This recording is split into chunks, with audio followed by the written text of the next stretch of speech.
cant ak ngërëm ñeel na leen yéen ñi teelu Sénégal Actu mbégte ak contentement la ñu am daal di teewaat ci plateau bi comme ni ñu ko defee tous les jours mbégte la ñu am saa yu ñu xëyee daal di jàkkaarloo ak yéen tey nag suñu troisième numéro de la semaine ñu ciy dalal suñu gànn tey fas yéene waxtaane lépp loo xamante ni rek dafa ñeel actualité réew mi dama ciy ànd say jour maak Cheikh nekk sama kuréel kër Cheikh maa ngi lay ziar. di la nuyu di la ziar soxna Khadija di nuyu suñu jantal grand élage di nuyu suñu ay internet ak ñi ci régime bi. nuyu ñi nga xamante ni bi rek ñoo fare ci xarala gi nuyu suñu invité du jour mu nekk El Hadj Ndo El Hadj ñu ngi lay ziar. maa ngi leen di fay. di leen remercier aussi ci invitation bi di ñaan yàlla lépp lu ñu fi waxtaanee mu doon xam-xam buy jëriñ réew mi yëpp. lépp lu ñu fa waxtaanee mu nekk li nga xamante ne bi rek mooy xam-xam bi dañuy daal di waxtaanee lépp loo xamante ni dafa ñeel actualité réew mi waaye nag balaa ñu caa ñëw dañuy ñëw ci li nga xam ne moom la xëtu yéenekaay yi daal di xëy fësal comme ni ñu koy defee tous les jours li ñu koy doxee nag bokk na ci l'observateur moom mi xëy fësal ci xëtam bu njëkk dikk daal dinay frappé encore de ci benn mafia boo xamante ne bi rek ay chef d'entreprise bu koo xamante ne bi chef foofee ci diwaanu caisse des dépôts diwaanu trésor public plutôt moom nag li ñu koy toppee bokk na ci falsification ak usage de faux ay sec daal la doon defar di ko def ci ay poosam moom ak ba naataangoom ñoom nag ay atam mu ngi toll ci ñeent fukki at ak juróom-ñaar lam fa nekk woon nag du lenn lu dul di dox di defar ay sec di ko def ci ak gafakaam mel ni que moom moo ko daal di moom lu yor la ñu daal di ñëw moom mi xëy fësal ci xëtam bu njëkk li nga xamante ni bi rek mooy après arrêt cour suprême jëm ci annulation de décision jëm ci wàllum cour d'appel bu Kaolack kooku nga xamante ni bi rek mooy juge Moussa Dé moom nag daal dinay nekk victime ci benn affaire boo xamante ni bi rek kenn xamul ndax ba léegi dañ koy dugalaat ci biir cour bi ba léegi wala dañuy daal di xolaat ëllëgam nan lay demee ci boobale justice wax ci Le Soleil moom mi xëy fësal ci xëtam bu njëkk joxe raaya ba nga xamante ni bi rek njiitum réew mi Bassirou Diomaye Diakhar Faye mu ngi ko doon am ca loolee nga xamante ni bi rek moom la ñuy woowee entreprise jëm ci journée internationale jëm ci wàllum qualité ba mu ca yëkkantee nag waxaat na ay kaddu jëmale ci entreprise yi pour woolee ñu daal di doxal la nga xamante ni bi rek mooy yoon ca la ñuy xaar ca ñoom l'observateur moom mu xëy fësal ci xotam bu njëkk scandale bi nga xamante ni bi rek ñu ngi ko gis ci ñaari gendarme sénégalais yoo xam ne ñu nga nekkoon ci diwaanu Gambie foofee ca palais bu Adama Barrow ñoom nag li ñu leen di tuumaane dañu doon jël li nga xam ne mooy denrée alimentaire ba di ko jaay ci seen téléphone nag bu ñu ko fuyee ci la ñu gis que ni ay commerçant yi ñu doon jaay mbir ma ci lañ leen daal di rajee ci boobale liste waaye kenn ca ñoom daal dinay woo def appel recours ci mën a ca boobale dàq ndax nee na la mu doon def ko doon def loo mooy njiitam Les Échos la ñu daal di ñëw moom mi xëy fësal ci xëtam bu njëkk kii di Farba Ngom jamono juñ tollu tegaat nañu yeneen i daan ci ndoddam li ko waxal du lenn lu dul bi ñu jàppee frère am nag li ñu koy toppee mooy association de malfaiteurs ak li nga xamante ni bi rek mooy benn gang boo xam ne dañoo jóg daal di def naka sudul noonu loolu la ñu daal di tegaat ci ndoddam Walf Quotidien moom mi xëy fësal ci xëtam bu njëkk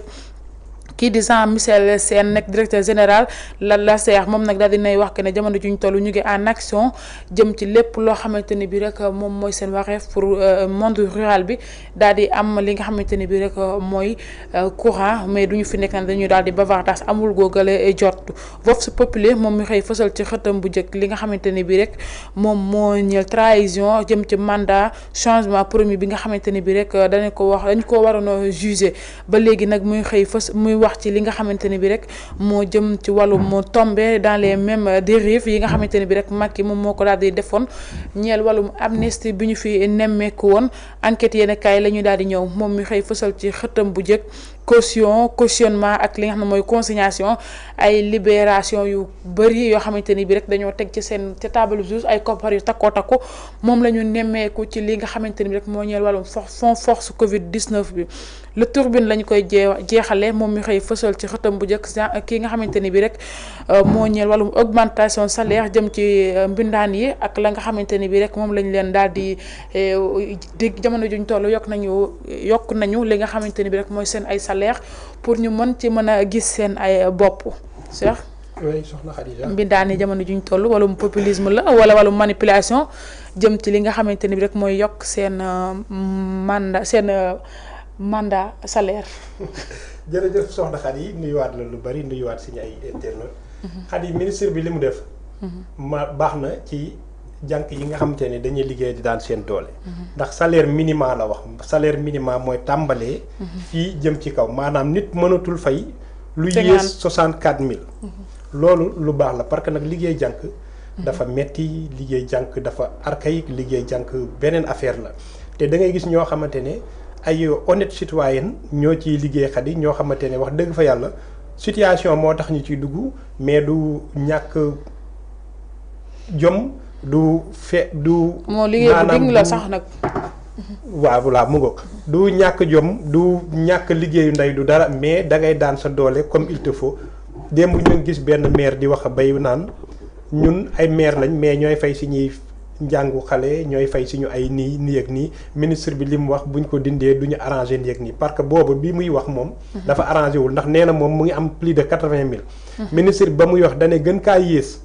loolu aussi il faut ministre bi génn. expliquer ci nit ñi ñu gën a xam mais xadi ministre bi li mu def foofu pour man da koo def ngir ngistal mais am na ñoo xam te ne ñu ngi leen di fay lu yées 20 000 francs ci mairie yi te mairie étatique état la état moom mairie parce que mairie démembrement état la xadi am na ñuy liggéey ci mairie yi salaire 20 000 la ñu am ñii salaire u 30 000 am ñoo xam te ne salaire u 50 000 te dañuy xëy chaque jour ci mairie bi amuñu contrat de travail amuñu dara contrat de travail bi ñuy def ci biir mairie bi lañ koy signé mais contrat bi génn amuñu ko ñoom pour mu génn maanaam fi ñu toog dans l'immédiat da ngay ñëw ñu ne la xadi jël nañ la léegi chaque jour da ngay dem ci maire bi jaay ndekki bu kiiwee ba pare këyit yi ñuy jaayee yi muy laxasee kii yeeg AGT yi. nga jël ko def ko ci poubelle bi tuuri chaque weer 20 000 francs lañ la fay mbaa 30 000 ne la léegi contrat la ñoom ñooy. lay jox contrat bi nii. nga signé mais contrat bi yow duñ la ko jox nga photocopie denc. te mairie démembrement état la kon yooyu ministre bi aussi war na cee wax. am yeneen ak yeneen yoo xamante ne sénégalais yi dañ ci nekk ak seen ay moromi nawle ñii ay étranger ñëw fii nekk ci affaire de pétrole bi mbaa nekk ci leneen ñi nekk fekk ay sénégalais yoo xamante ne ñoo jàngandoo fa ñu jàngandoowee. amandoo seen i ay diplôme ñëw déposé ndoo ñiy fay ki nga xamante ne bitim réew la jógee 4 fois que sénégalais bi. alors que ñu am les mêmes emplois di liggéeyandoo di defandoo lépp xadi ministre bi yi mu war a def ci yooyu dafa bari salaire minimum bi fii bu duggee port feenee docker yi chaque jour ñu ngi koy jooy ndax lañ leen di fay journée par rapport ak journée normale liñ leen di fay dafa bari te foofu El Malick Ndiaye ba muy nekk port ca lam kii comment dirais-je peut-être noo bi dina ñëw mooy fa mu nekkoon feenee suñu wet ca port ba dane woon docker yi ak ñiy liggéey ci port bi dañ leen war di fayee code marchande bañ leen di fayee code transport ndax port bi di ci bari code transport lañ leen di fayee bu ñu la fayee code transport yenn saa yi pour nga am 10 000 sax problème la te ñay fay mën nañ la fay yow presque 47 000 mais yow bi nga xamante ne yaa fanaan baa yaa xëy liggéey 12 heures de temps amoo 10 000 francs bu mat yooyu yëpp dañ ko war a wax moom dane woon bu ñu ñëwee dañuy fay code maritime code marchande nga xamante ne comme ñi nekk ci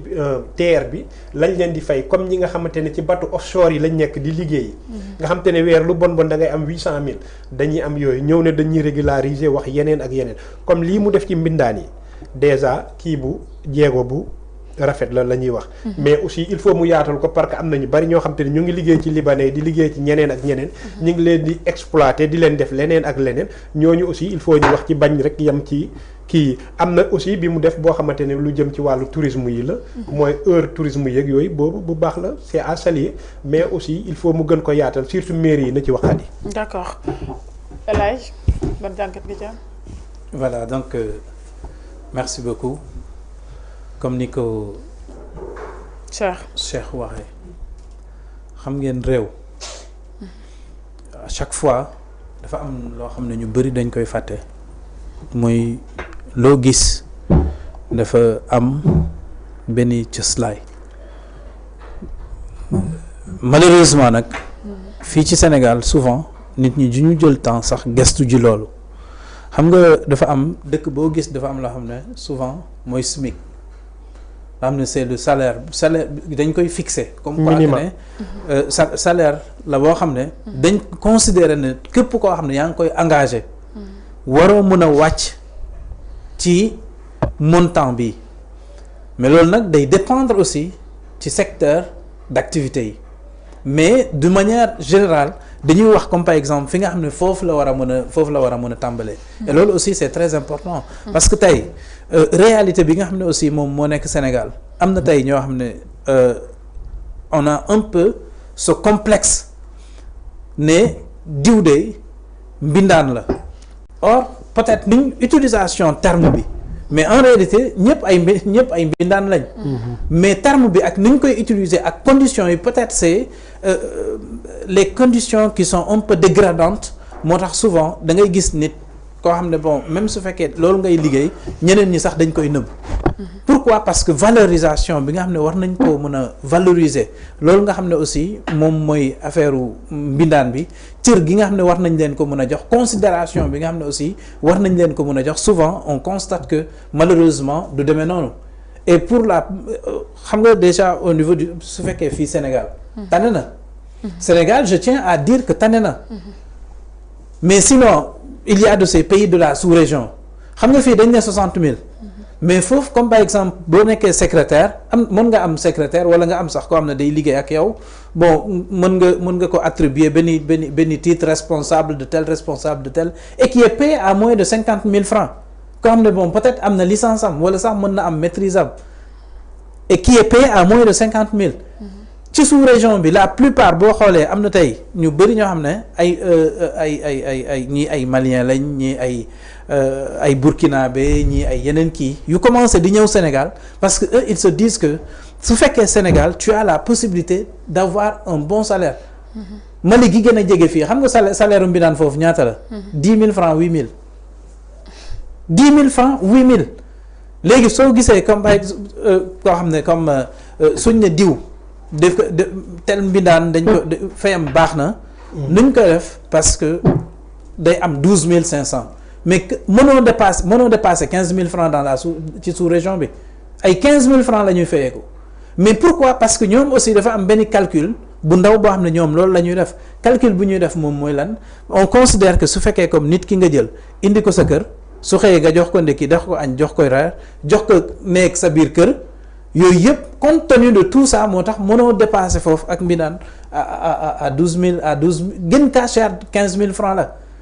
am na yeneen dëkk yoo xam ne mbindaan mën na dem ba ay plus de 100 000 francs mën na dem ba plus de 150 000 francs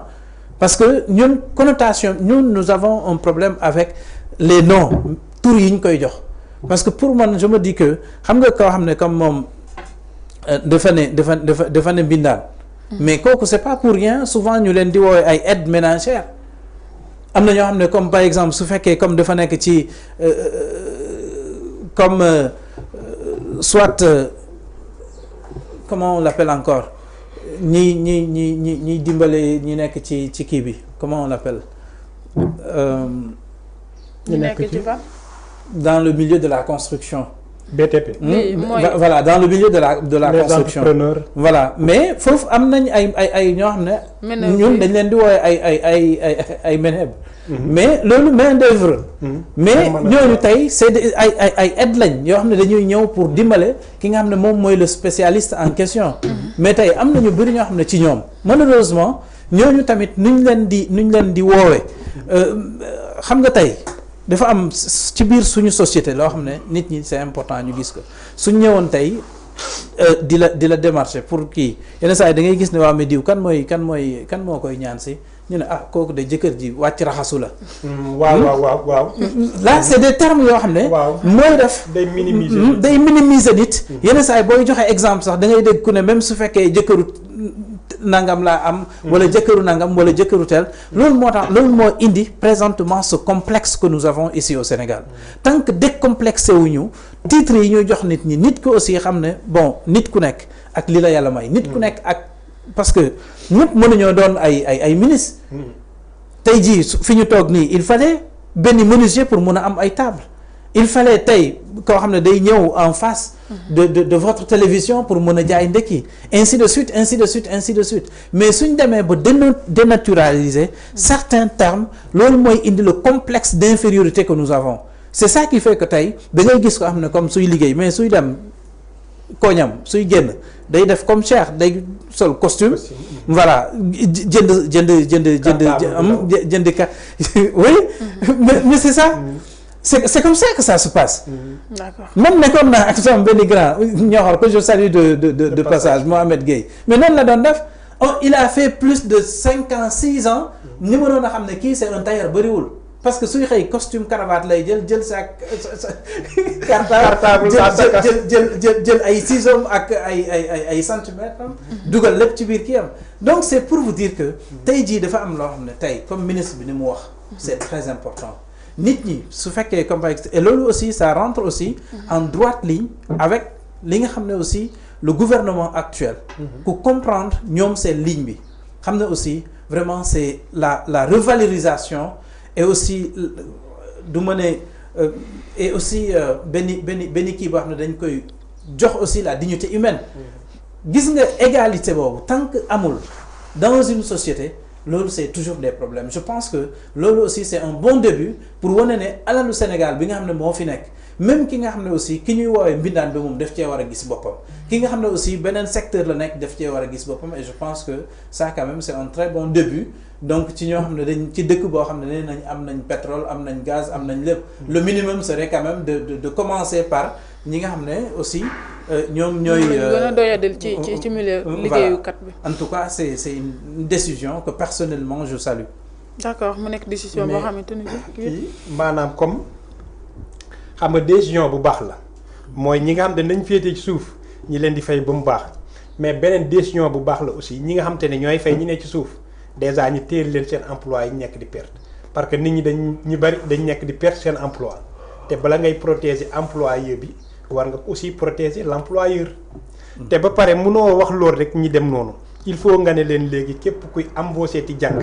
day am ay bureau d'embauche yoo xam te ne da ngay dem defalal leen contrat 1 mois 2 mois mbaa 3 mois da ngay gis koo xam te ne day jël jàng léegi 4 jours licencié mu defaral ko këram moom mu jekk mu dax te du fay non bien sûr bëri keneen la benn boucan mbaa histoire mais daal loolu mu jiñ la sàcc sax nag te doo ko def fii bëri na fi jànq fi nekk victime ñu jiñ leen sàcc te defuñu waxuñu naan genre tey fi mu toll nii patron yu bëri di case li ñuy maltraité seen jànq sax dafa ëpp da nga ciy gis koo xamante ni dafa ba këram tilim ba salte mu def ut benn jànq mu fobeeral ko këram ñaari fan ñett kër gi xaw a set fóotal ko yére mu tappaas ko jiñ ko dangaa sàcc nangam daal di koy indi problème kooku daal di bàyyi mu defaat bu limaate defaat ko keneen ak keneen loolu tamit lu ñu war a mën a veiller la bëri na fi patron yu égoïste yoo xamante ni bi ñoom seen intérêt bopp rek la ñuy xalaat. am na ñoo xam ne pour ñu lekk sax ci kër gi sax problème la. dañ lay beral ni ku yor am na xam dañ la defal ci palaat mel ni ku beral benn xaj ci li nañ ma ko jéggal ci terme bi ñoom seexlu nañu sax sa loxo ak seen loxo di bokk ci benn ndab bi di laalante seen kaas bi ñuy naan doo ci naan seen dara doo ko laal seen salon doo ci toog dañ lay ber pour naa demal toog fee maanaam yow bokkoo ci yow daal nekkoo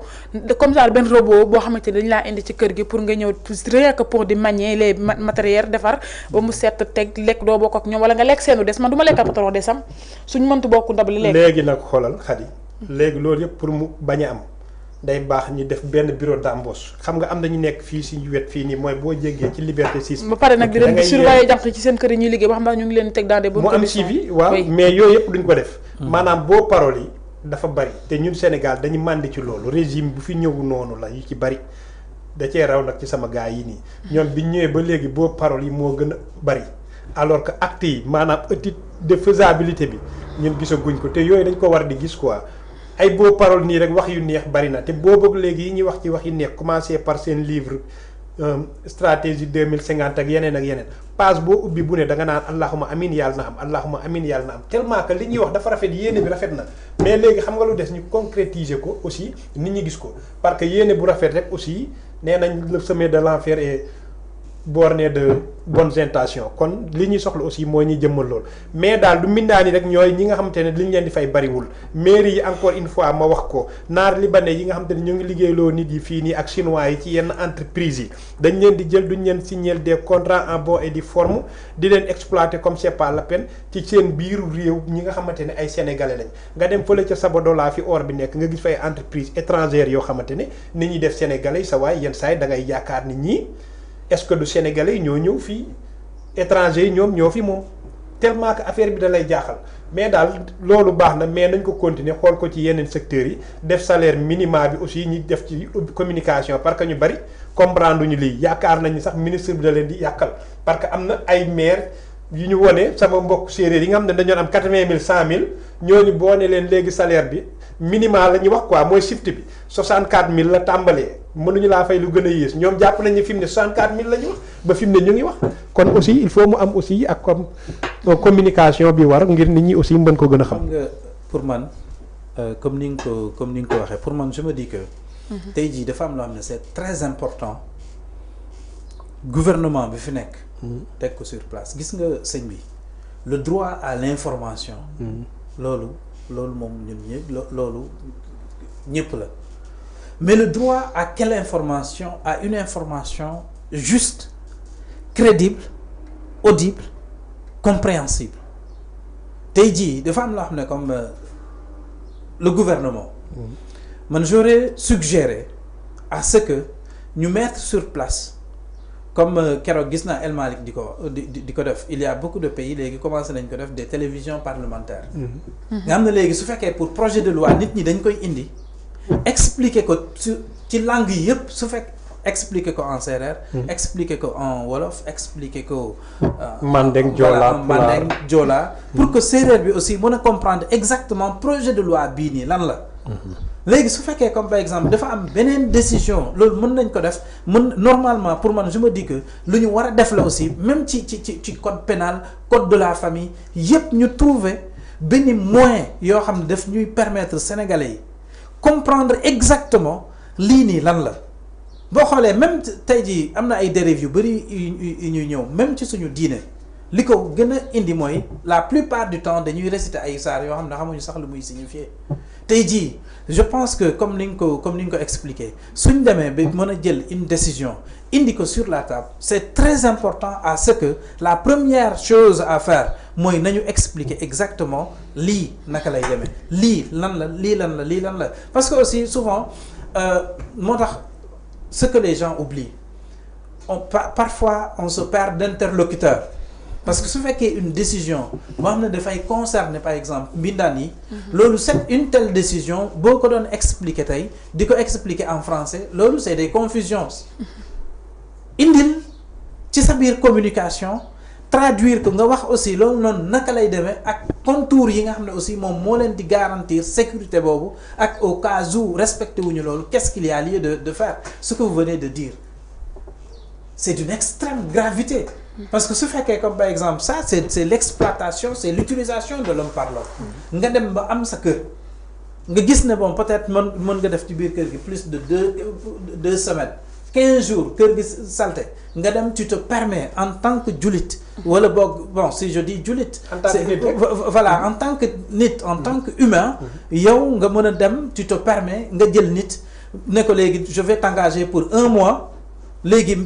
defal ko des promesses nit kooku ñëw tey def 2 jours 3 jours 4 jours defaral la sa kër léegi après nga tu te permets maintenant nga virer kooku purement et simplement je pense que ñi nga xam ne aussi dañ leen di protéger war nañu leen mën a woon aussi seeni droit seeni devoir parce que aussi nous on a ce problème là on a ce problème de confondre li nga xam ne moom mooy suñu droit ak suñu devoir Sénégalais daa bëgg di revendiquer aussi li nga xam ne moom mooy droit mais est-ce que dinañ def devoir am loolu aussi c'est très important ñi nga xam ne ñoom la information bi concerné ñi nga xam ne ñooñu la ñu bugg a dimbali bëgg leen a protéger c'est important ñu xool quelle forme de communication adopter naka lañ mën a def pour que ñëpp comprendre lii gis nañ comme c'est ce qui est arrivé d'ailleurs avec le régime de Macky Sall bi ñu jëlee leur décision concernant ay affaire location bi mais fan la mujjee y a des gens yoo xam ne affaire bi ay yeneen complication la gënoon a indi que ne parce que souvent tu peux penser que ne yaa ngi indi ay solution fekk na ay yeneen problème ngay indi pour éviter tout cela je pense que tout est question de communication il faut une bonne communication il faut que ñu jéem a xool naka la ñu mën a def pour que réellement li nga xam ne moom mooy garantir la dignité humaine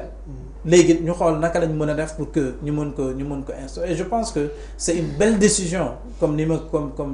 waxee li nga wax aussi boo xoolee malheureusement gis nga nous avons tous ce problème là tey jii képp koo gis soit sa sœur wala un membre de ta famille wala sa yaay mën na nekk sa sœur wala keneen koo xam ne un moment jaar na ci mbindaan xam nañ li ci nekk. tey jii pour man je me dis que am na ku xam exactement lan mooy rôle lu mbindaan. yow fi nga ko war a mën a teg ñaata mbindaan ñoo fi sauvé ay seeni ay nit ñaata gardien ñoo fi sauvé ay nit ci ay complot. tey jii je pense que ki nga xam ne la première personne bi la gën a jege tey pour mën a pour mën la détruire boo koy seet du jege du sori sa chauffeur wala sa gardien wala sa mbindaan. ce qui veut dire que les 3 personnes yi nga xam ne ñoom la ñu war a gën a fonk ci kër gën leen a gën a jox cër gën leen a mën a respecter gën leen a mën a considérer je pense que ñooñu lañuy négliger et lan nga ciy gis. am na ay complot yu bëri tey yuy xew mais c'est pas est-ce que en réalité kii yëgu ko mais lan nga dund ak moom ba tax moom protégé wu la. ñaata nit nga gis tey qui ont été vendus par leur chauffeur qui ont été vendus par la bonne qu'on néglige dans la maison tey jii pour ay affaires yu bëri pour ku xam exactement fi mu daan mën a egg ci kër ak lim mën a def ci kër ak lim mën a defar ak lim mën a yàq je pense que képp ku mesurer loolu boo ko amee sa kër moom ngay teg muy reine moom ngay teg muy la princesse de la maison parce qu'elle est la première personne à te protéger mbindaan mën na la protéger même contre ta propre femme loolu mën na nekk sa frère pareil même ta propre maman am na yu bëri yoo xam ne tey am na nooy entretenir mbindaan am na cër boo koy jox am na considération boo koy jox mais kooku il peut c'est quelqu'un qui peut te sauver mais est-ce que kooku noonu war nga ko mën a négliger c'est la reine c'est la princesse de la maison je pense que tey jii loolu mooy li nga xam ne sénégalais yi aussi war nañ ci gën a bàyyi xel. war nañ ci bàyyi xel sénégalais yu bëri de. waaw bien sûr man sénégalais yu bëri de fi mu toll nii ñoom mbindaan def ñu ko muy tus moom. dañu naa def comme genre benn objet boo xamante ni dañ koy jël pour utiliser ko di la gëdd wax du n'importe quoi mooy loolu. non loolu sax moom képp ku pare pour liggéey même bu dul mbindaan rek fi ngay liggéey la plupart sa employeur da lay di def yooyu yenn saa yi mu def la mbaa teg la loo xam ne du la neex même sax secrétaire yeeg ñeneen ak ñeneen. mais xam nga lu tax nit da nga war a respecter ñëpp du rek kii jànk la mbaa di genre. parce que suba kenn xamul nit nekk na tey sa jànk nga yaakaar ni kii la fekk mu ngay jàng mbaa mu ngi ci leneen suba mu nekk ci situation yoo xam te ne sa waay yow ay ñëw sax fàttee nga ko woon sax moom fekk moom nekk na quelqu'un ci àdduna koo xamante ni moom moo la ciy génnee parce que am na ci ñu bari ñoo xamante ni. école day tëj ñu dugg ci mbaa comme affaire yi xaw a métti ñu dugg ci mais suba kenn xamul beneen bi mooy comme li may gouvernement bi mooy affaire information bi gis nga dañ ne les États-Unis d'Amérique ils détiennent la puissance parce qu'ils détiennent l'information munoo lépp looy def pour askan bi te waxoo leen ko rek c'est contre ñoom. kon chaque jour il faut nga leen koy wax muy di leer beneen bi nag mooy aussi munoo yokkaloo nit ñi. te yokkaloo leen. xadi tey nga jël jànk mu desal la fële sa kër ga fee di la fa nekkal ñu ne la tey yow na nga ko yokkal 20 000 francs te yow salaire yi aussi yokkaluñ la loolu it aussi beneen problème lay indi bala ñuy yokkaloo nit ñi nañu yokkal nit ñi mënuñu dàq nit ñi di perdre seen ay emploi nit ñi di yokkaluñ leen ba pare aussi bëgg a yokkal nit ñi loolu aussi amul paradoxe kon sur ce nañ góorgóor lu gën a yokkal nit ñi ñoom it nit ñi mën a yokkal ñeneen ñi parce que nag loolu yoon loxo kajoor weesu loo affaire bi échelle la quoi. mais doone yéen rek yokkal leen ñi alors que yokkaloo ñee te xamoo ñee naka la ñuy def ba am aussi mbaa la ñu doon yëngu sax déjà arrêté na loolu day xaw a doy waar aussi. day xaw a doy waar voilà lii nga xamante ne bi rek mooy rapport Cour des comptes jamono juñ toll mu ngi woy di gis ñu ngi ciy gis ay li nga xamante ne bi rek mooy yenn nouveau tête yu wadd jamono juñ toll ba léegi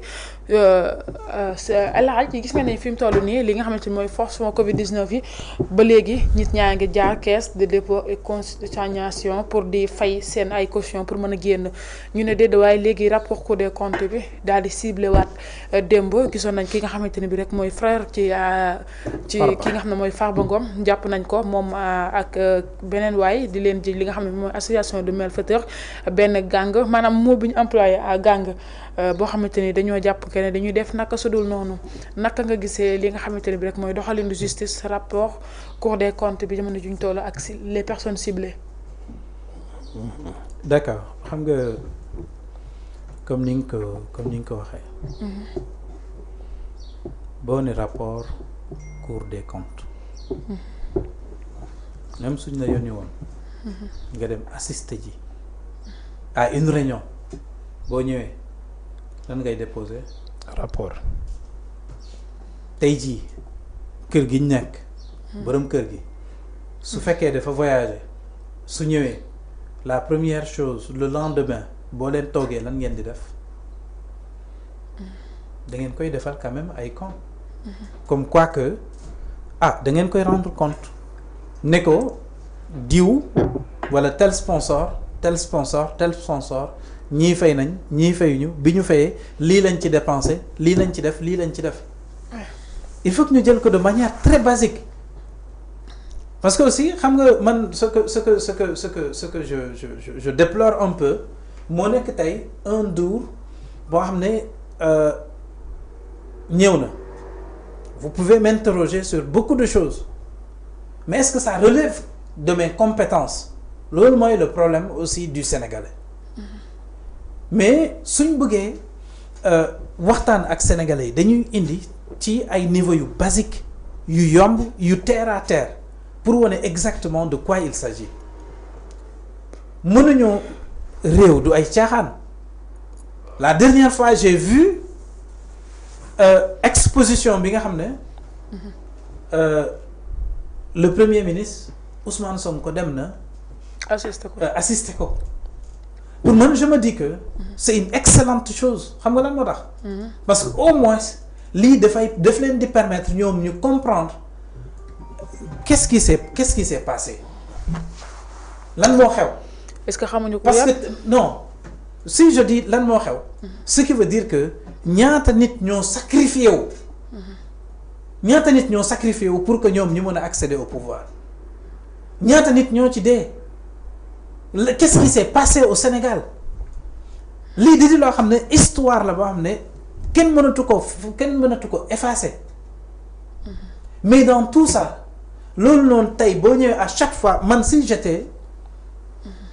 le premier ministre Ousmane Sonko je vais pas passer une semaine sans pour autant man ma dem seet li nit ñi daj pour que man ma mën a accéder au pouvoir mais tey jii fi ñu nekk nii rapport Cour des comptes pour man je me dis que li nga xam ne moom moo nekk di xew Sénégal il faut que nit ñi aussi je suis pas parce que là aussi il faut que ça soit clair man bokkuma ci benn parti mais je peux me dire que je suis un patriote dans un sens que lire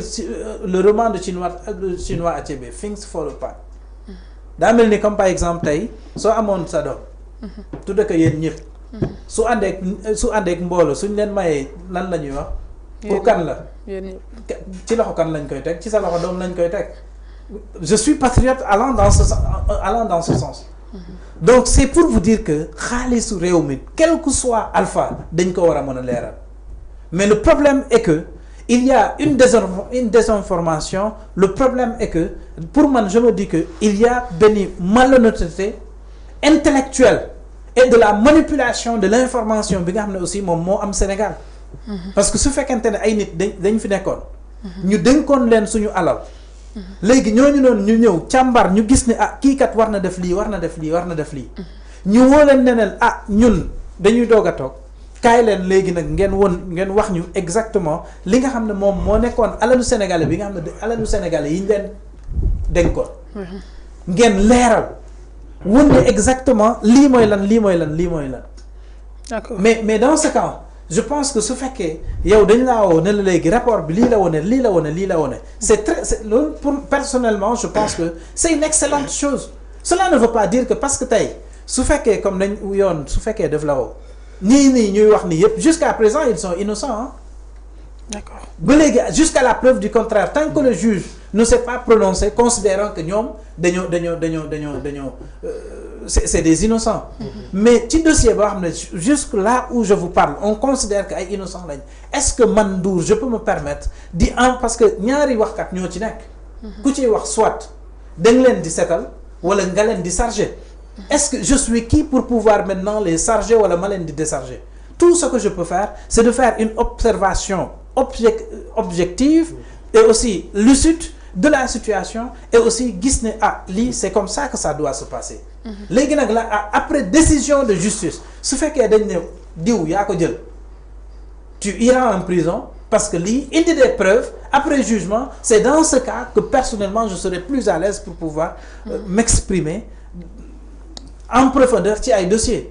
mais là où je suis il y a quelle que soit ma position ci ñaar yi kese laa mën a taxawee. d'accord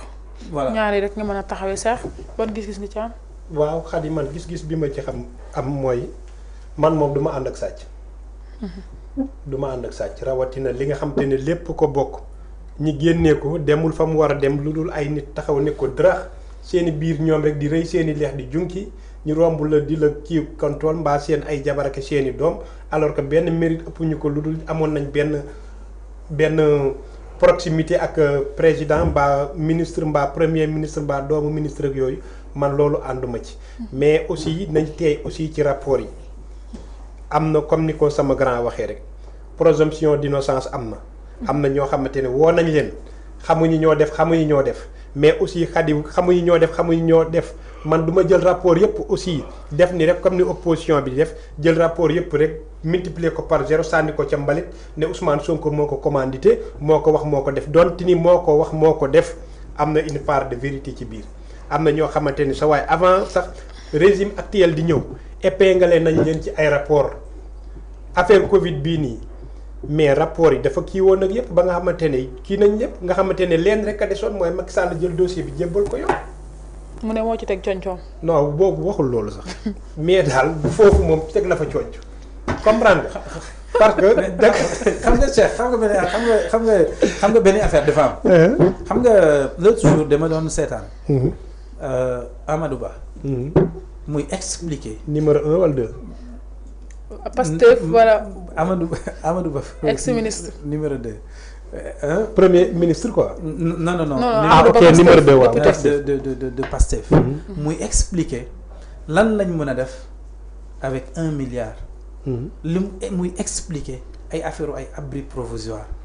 pour man Cheikh je me dis que tey jii am na ay même peut-être on aura l'occasion de parler de ça. am na ay journalistes yu bëri tey yoo xam ne ñoo ngi défendre ay dossiers. ñoo ngi défendre peut-être ay nit. mais lii nii ku comprendre enjeu bi ci nekk ak ñaata la ci ay milliards mais vous pouvez imaginer ñaata ils ont déjà saisi combien de voitures. ñaata ci ay oto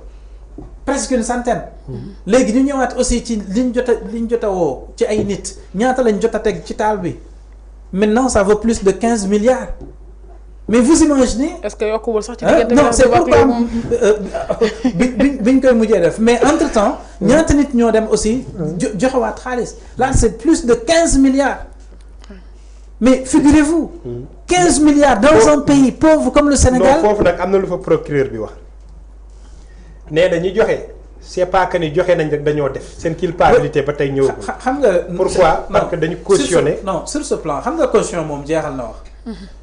ku déggul français tamit même booy def location dañ la koy wax. booy dem louer ji kër. dañ la koy wax. parce que tey su fekkee comme dama ñëw ñu ne ma léegi Ndour tu es poursuivi pour benn 100 millions. 100 millions. waaw ok d'accord léegi man damay joxe 100 millions. léegi bés boo leen defee seeni investigation ba dem ba gis ne léegi man j'ai fauté. et que 100 millions yi nga xam ne aussi moom lañ may toppee man maa ko def jël leen samay 100 millions. et le procureur a été très clair disant que en réalité leur objectif n'est pas de remplir les prisons mais plutôt les caisses de l'État. parce que ñoom il faut que loolu aussi mu leer ci boppu Sénégalais yi ñii c'est pas parce que dañuy ñëw c'est pas la personne de X ou de Y qui les intéresse ce qui les intéresse c'est le bien public c'est les biens publics. yi nga xam ne aussi dañ leen a salfaañ ñi nga xam ne aussi dañ ne kenn xamul fi mu jaar. ñu ñëw bëgg koo leeral ñu ne léegi ce qu'il y a lieu de faire c'est de les poursuivre suñ leen poursuivre képp koo xam ne jël nga ci 1 franc nga indi ko léegi on mettra ça au service de la population. mais loolu je pense que qu'est-ce qu'il y a de mal dans ça bépp Sénégalais averti même si tu n'es pas averti honnête sincère bëgg sa réew patriote ce que tu dois faire aujourd'hui c'est d'applaudir. Parce que là, ça va permettre, ça c'est une très belle leçon qu'on est en train d'administrer indirectement aux tenants de ce pouvoir actuel. Parce que tu as souffert comme par exemple, vous demandez aux gens de rendre des comptes. Mais un jour viendra, eux aussi, ils seront comptables. Ils vont rendre des comptes. Il n'y a pas quelqu'un de... Je ne sais pas, c'est une démarche, mais en réalité, il n'y a pas quelqu'un de plus dérangé que c'est pourquoi? Parce que comprendre avant, Ndour nommé tu vas te dire que rapidement il est à féliciter. Nit ñi commencé samay mbokk def ay fête. Mais est-ce qu'en réalité loolu non ba légui mom mo ki tay amna tay ay directeur de société amna tay des ministres yo xamné bo len laajoon 1 million ñemewuñ ko génné. Ça c'est une réalité c'est une réalité quand même qui est là. Ça c'est une réalité qui est là. Ces directeurs qui sont là mais amu ci kenn ko xamné tay ji boko tudé won ay affaires qui peut venir avec 10 millions 15 millions ñemewuñ ko. Mais c'est ça qu'on a toujours souhaité. La rationalisation, je pense que l'INI di xewni, c'est une belle leçon qu'on est en train d'administrer indirectement. Donc c'est assez étonnant de ce pouvoir actuel. Ok, maintenant je disais que cautionner wala assurer bokul ak transiger. Nit am nga droit comme ni nga ko waxé boy ki ñu top la lo xamantene yow japp nga ni defoko nga joxe li ne kat ay la yewen defumako way téy leen ci li bu ngeen démé xol ba xamné kat man la ngeen jël bu dé du man ngeen jël amna ñiñ ko nangul nak am ñiñ ko bañal. Té procureur bi dané article 140 bu code de procédure pénale mo may képp kuy sénégalais buñ la jappé nga né kat amna assurance temps li ngeen may topé am ñaar ñuko def mais gisunu ci njeexital pour ne pas les nommer et muy Farba ak Tahirou mais yow mënuñu ñu né ay hôpital lañu wara défal ay lénen ak lénen ay nit jël ko nit ñi nak li tax ñenn ñi di leen défendre nekkul pour nit ñi dé mais rapport ba tay épinglé gul kenn Sénégal. Bu weesoo force Covid yi ñuy wax ak yooyu yi ñu tudd ay tur rapport yi génn épinglé gul kenn ay gestion la kii ak yi ñu war a rëkkanti ak ay yi ñu war a jooyanti ak 10 ans aussi rapport bi manquement yi mu am yi tax nit ñi di ci dut baaraam mooy que ni principe de contradictoire dafa war di am ci lu ne saa yi ñu defee rapport dañu war a def ay principe de contradictoire El Hadj Ndour lii ak lii lañ lay toppee loo ci xam nga ne kii kat ceeb bi lañ ma wax. Dama ceeb bi dama surfacturation. Ne kat ceeb bi maa ngi ko jëndee kilo bi 375 alors que nous sommes en 2020 2021 mbas am leneen ak leneen am moom warul référé wu ci prix 2013 bi nga xamante ne direction de la commerce moo ko kii ndax ci diggante bi ceeb yokku na ci leneen ak leneen yokku na ci man loolu moo tax lii dem nii mais du nii xam nga manquement day am manquement du délit mais détournement mooy délit yenn saa yi ci sa ministère bi nga yor mbaa ci mbir mi nga yor manquement mën na am. Maintenant aussi man li ma la wax rek du ma jël rapport yi multiplier ko par 0 ne damay solidarité ñi fi nekkoon rek dem na ñëpp xam nañ ne ñii fi jóge Macky Sall liggéey na mais ay nitam am na ñoo xam te ne jël nañ te ñëpp xam nañ ne jël nañ li ci des nag mooy doone diw jël na parce que yow buñ ne la diw jël na mënoo génnee firnde yi mais ay rapport ci ay direction yi ñuy yoroon ba ci ñoo xamante ne jóge nañ ci ñoom ñëw ci gouvernement actuel seeni ay gestion ya ñuy yoroon ay rapport épinglé na leen. Léegi bu ñuy def loolu yëpp nag dañ ko def buñ ko def kumba am ndey kumba amul ndey comme li ñuy wax démb ci bu domaine bi bëgguñu ñu ne Modou Gueye donte ni war na leeral ñu ne Modou Gueye mii kat yaa yoroon impôt et domaine kaay leeral mais Mame Boye Diao moo la fa jiitu te mbuxum yëpp presque moom la mais moom comme dugg na gouvernement ginnaawam ba ndang loolu aussi bëgguñu ko gis nañ ay ñoom maître. mais sax ñoom ñaar ñëpp la ñu woowandoo quand même ñoom ñaar ñëpp. non la ñu woowandoo mais xam nga dañu leen bàyyi te Mame Boye Diao normalement war woon dem. xam nga. Mamadou Gueye mi ñu woo. xam nga Cheikh. xaar ma daal na ci Modou Gueye rek nga relancer Mamadou Gueye mi ñu woo. bi muy jël impôt et domaine. donte ne ànduma ak moom. te mairie ba fële it la mu koy doxalee ànduma ak moom te maa ngi woo sax gars yi ñëw audit mairie bi ndax budget bi ni muy demee ak yooyu te yooyu léegi moom ba muy yor domaine. moom ci diir bu gàtt la. te liñ leen woowee nekkat affaire bi 2020 la. ñi dindi décret boobu indi décret 2021. waa léegi boobu Modou Gueye nekk fa. xaw ma nag comprendre nga. xam nga Mame Boye Diao dafa toog Walfadjri ci koor gi. mu ne man. awma ay terrain yi may maye bu ma doon may sam bopp mbaa ma may samay xarit ne El Malick mii maa ko defaral këyitam parce que maa nekkoon directeur bu domaine bu ñëwee comme tout citoyen bu jaaree fa muy jaar am koy defal mais nag kii Aline Sow ak kii waa ji bi tey nee na bu ma doon mayee sax maye sam bopp waaye loolooy dëgg nag alors que moom nee na maye na ay nit ñi ne ko déet mu ne man xaw ma lii nu mu demee ndax décret bi dañ ko dindi mais man am naa fa 5 xamoo nu mu demee mais am nga fa 5 yaa moom 17 yaa moom 128 yaa moom 31 yaa moom 18 yaa moom beneen muy 5 yooyu yaa ko moom bokkul ak yi nga maye nga ne yooyu xamoo mais daal yow am nga fa waa aussi ñii kan la ñu yem man daal li may wax mooy rapport yi am na dëgg amul dëgg am na ay rëkk-rëkk ndax nag la perfection n'est pas de ce monde ñu def liggéey bi seen liggéey mën na sooxe ndax yow mën nañ la jox ngay tëyër ñi ne la ñawal nga ñaw fekk ñaw bi am na cóol-cóol alors que da nga ñaw yow sa àqulaay taala ñaw sa kem kàttan. waaw mais xam nga dans ce cas. képp ko xam sa yéene ba nga amoon ba nga koy def. rëkk-rëkk yi aussi su ñëwee ñu war na koo mën a ñu war na koo mën a nangul comme exemple bi nga joxe. ci ñi def rapport yi xam nga tey jii. moo nekk comme un peu li ma la doon expliquer gis nga sëñ bi. nous avons un problème. boo xam ne c'est très important Sénégalais yi aussi arrêté ko xam nga moom mooy lan. Qui doit parler sur quel sujet? Qui est habilité à donner des informations sur tel? Moi, je n'ai pas fait le droit. Je n'ai pas le droit, tey jii ma am ñoo xam ne jot nañ ñoom seeni rapport gis li nga xam ne jàpp nañ ne lii mooy ni ñuy procéder may ñëw di ci am des observations comme yow ni nga koy defee. bañ na. loolu ku nekk aussi loolu il faut que ça soit clair. parce que pour man je me dis que autorités yi nga xam ne aussi ñoom ñoo fi nekk y a une chose qu'on doit comprendre. le simple fait d'initier que ne képp koo xam ne jël nga suñu alalu réew. dinañ ko jéem a saytu suñ ko gisee dinañ ko indi dinañ ko delloowaat je pense que c'est le plus important. waaye nag ci kan lañ war a commencer ci kan lañ war a mujjee kan lañ war a woo kan lañ war a bàyyi je pense que loolu noonu c'est pas de mon ressort c'est à eux maintenant de le déterminer. non waxuñu foofu mais même bu dee loolu am na ña ñuy woo dañuy lever seen ay immunité parlementaire ñenn ñi. ñenn ñi ñu teg haute cour de justice tudd leen ci. te gis nañ koo xam ne lever nañ immunité parlementaire am ne ko yaag ndaw sii la ndaw saa nga tëdd kaso moom ñi lever ba ñu lever ak léegi tudd ñu yooyu ñu yàbbi ci mbiram. ak yeneen yoo xam te ne woote bi gis nga justice bala muy def moom la ak kemtulaay kàttanam kenn amul droit wax ci parce que nag temps justice la te ñoom ñoo xam mais bu ñu paree am nañ droit am suñu appréciation. xam nga am nañ droit àtte ma ne man ànduma ci. waaw mais xam nga mooy dëgg naa ko def mais ànduma ci. loolu sénégalais bu ne am na droit léegi may ma wax la Cour des comptes ñoom bañ defee rapport yi ba pare ñoom seen rôle mooy auditer informer et conseiller. dañoo def loolu defuñu conférence de presse communiqué wuñ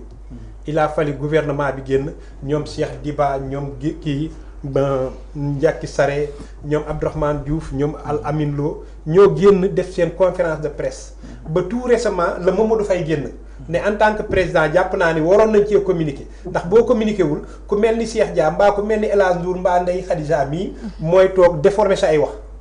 kon ñun waroon nañ communiqué waa léegi ñun aussi am nañ droit ci wee noonu parce que nag mënuñoo def ba pare ñu ne ñun duñu wax man aussi dama naan audit yi du ma jël lépp rek multiplier ko par 0 de.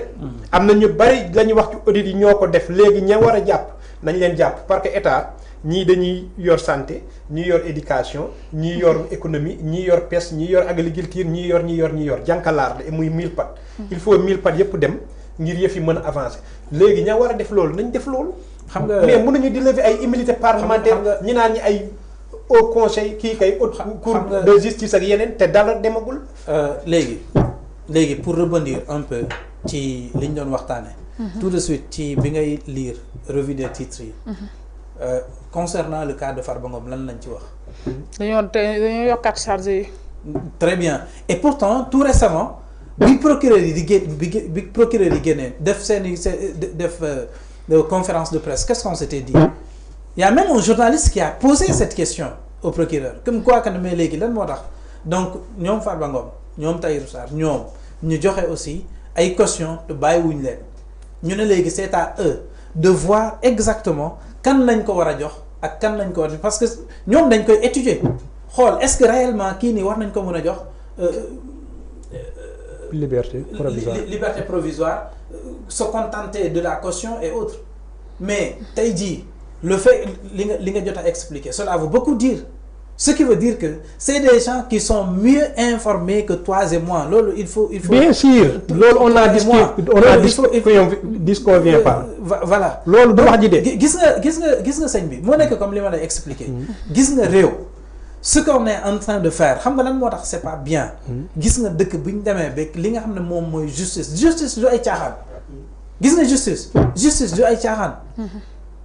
xanaa xamoo même les décisions de la cour constitutionnelle peut-être on aura l'occasion de waxtaan ci yooyu. mais am na tey ay dëkk yu bëri yoo xam ne suñ demee ci dëkk bi li nga xam ne moom mooy justice vision bi ci nit ñi war a mën a am crédibilité bi ñu war a mën a am ci bopp ci bëtu ñi nga xam ne aussi ñoom ñooy population bi suñ demee ba loolu noonu dañ dis-toi que tout le monde est en danger dis-toi que dëkk boobu à tout moment insécurité bu fa nekk di planer mënuloo ko imaginer. gis nga décision de justice parce que aussi justice je suis pas y a une chose justice la mais ay nit lañ comme yow comme man dangay juum damay juum loolu yépp mën na nekk mais c'est pour te dire que nit ñi aussi la plupart du temps ci li nga xam ne aussi ñoom ñoo ciy commentaire ñi nga xam ne aussi ñoom ñoo ciy joxe aussi seeni xalaat nañu nangu ne c'est des gens qui ne connaissent rien de la justice qui ne comprennent pas la machine judiciaire qui ne comprennent pas le fonctionnement de la justice et là c'est très dangereux su fekkente ne yow xamoo justice nu muy fonctionner yow tu te permets parce que nit ku nekk aussi chacun est libre de comme ni ñu koy waxee ku wax feeñ. Sur tous ces sujets à chaque fois il suffit de se prononcer rapidement le Sénégalais pour avoir une idée de kii kat bon dafa ànd ak ñii wala kii dafa non moi je suis pas sur cette logique man je suis assujetti par exemple à une mission d'impartialité man c'est pas parce que je suis de tel bord ou bien non lu ñëw dama koy analyser de manière rationnelle lucide responsable et objective man noonu lay fonctionner. moo tax tey comme ni nga ko waxee sur le rapport ci Cour des comptes je pense que loolu ñoo xam ñi ñuy woo ak li ñu def. yow woowuñu ma. loolu aussi il faut que mu leer. ñi ñuy woo lan lañ def. léegi képp koo xam ne defoo mais di nga ñibbi képp koo xam ne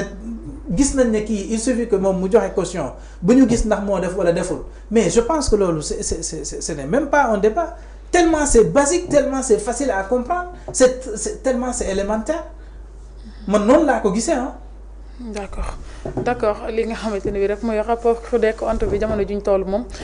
mu ngi wéy di yëngal li nga xamante ne bi rek mooy réew mi ay nouveau tête yoo xamante ne bi tey ñu génne rapport bu bees suba keneen koo xamante ne dañ koy jiiñ ci wàllum nduxum ba léegi tamit li nga xamante ne bi moo ñeel fonds force Covid 19 yi ba léegi gaa yaa ngi jaax li nga xamante ne bi moom ci lu ñu xamul nag gaa yaa ngi jaar ci suuf di fay ci lii problème Covid force fonds Covid yi ay millions yoo xamante ne bii doo xam sax mbir mi daal boo xool daal Cheikh mbir mi dafay mujjee xorom mu quand même. Xadi gis nga ñiy fay médiation pénale bi man benn instant nangu naa ko parce que bu ko yoon waxee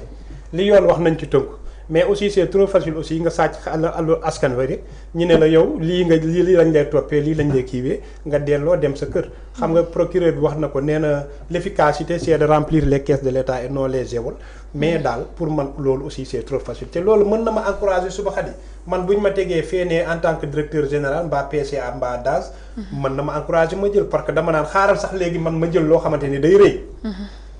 buñ ma jàppee ma joxe yenn yi mën a téye yenn yi. xam nga El Hadj Diouf waxoon na ko di temps de créer yi ñoom Karim Wade ak yooyu mu ne accepté nañ léegi médiation pénale bi képp ku jëloon 6 milliards boo indiwaatee 3 milliards ñi bàyyi la nit ñi ne déedéet suñu alal na lépp génn nii ak nii à la fin gars yi kenn mujjeewul génnee dërëm Mimi Touré génn fii ak gars yi naan génnee nañ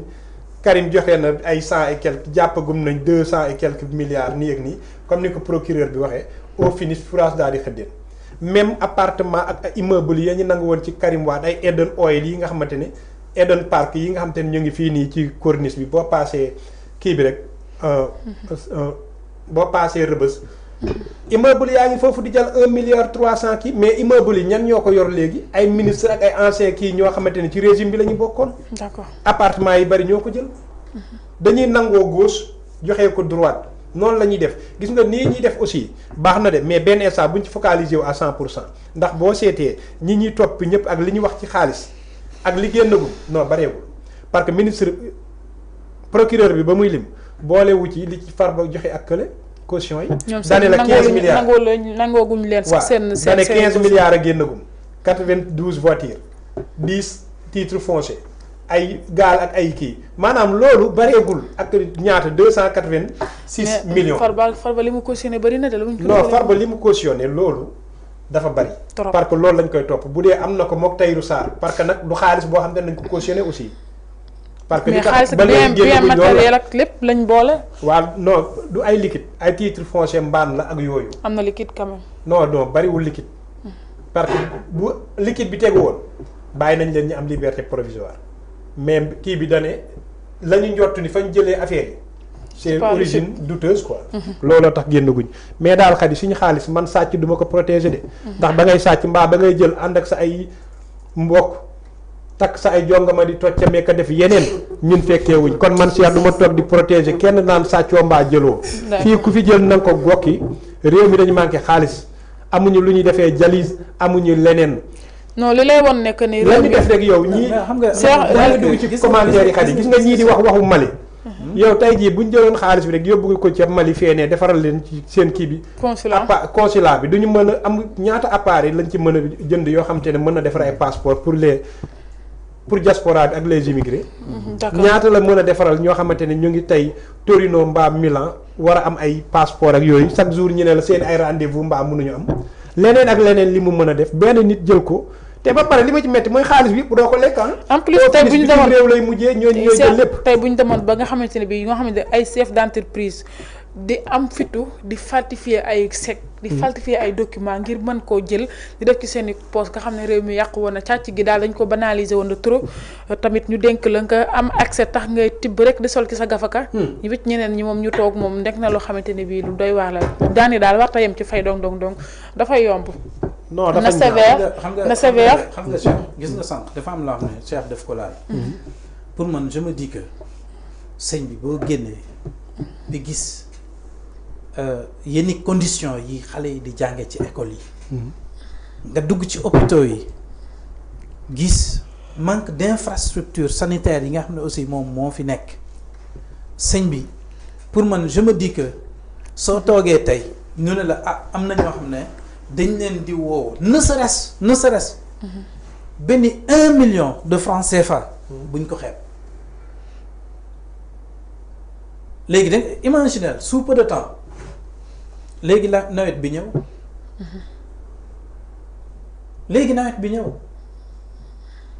mbënd meek ay yeneen problème yoo xam ne vous est-ce que yéen a ngi koy imaginer léegi béykat yaa ngi nii soxla ay semences de qualité yooyu yëpp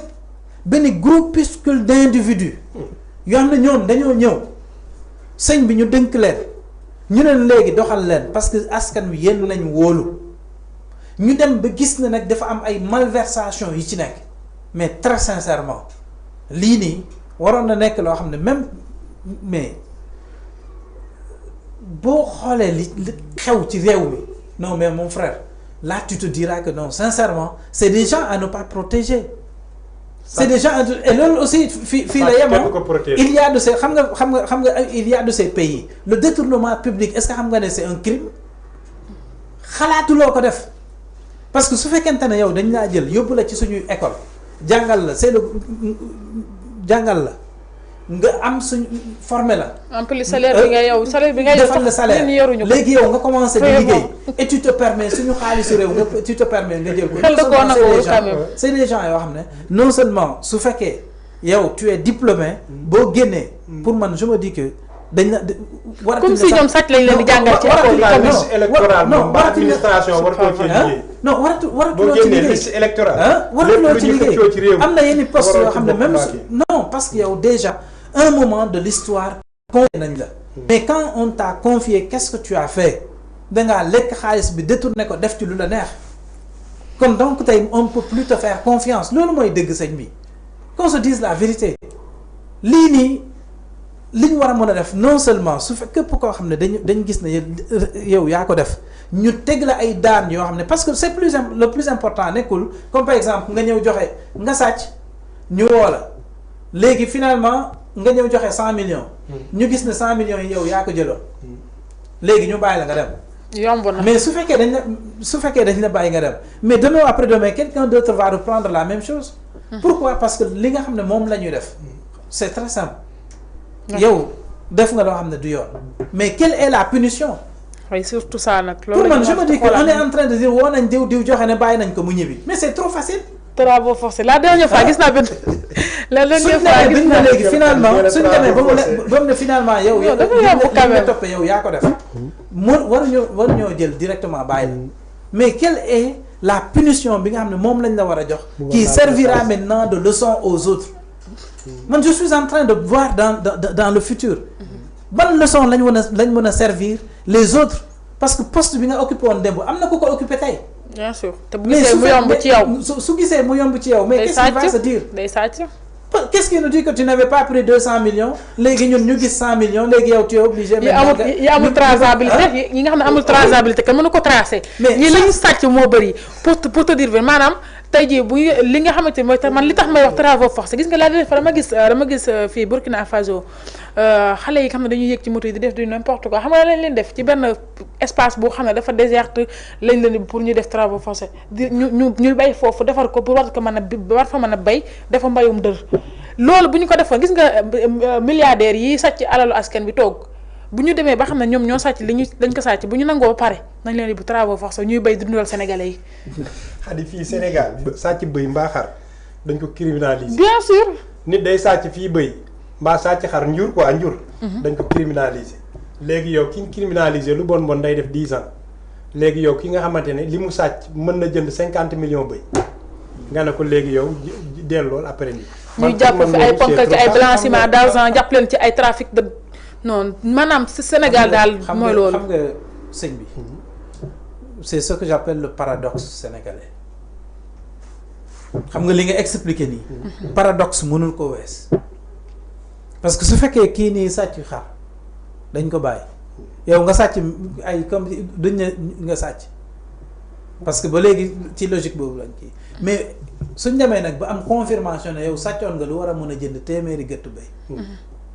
quelle est la punition su fekkee kay dañ ko criminaliser léegi nag yow li nga def. li ko war a def boo ko sàccee peine bi gën kaa tuuti 2 ans. waaw mais loolu laa la expliquer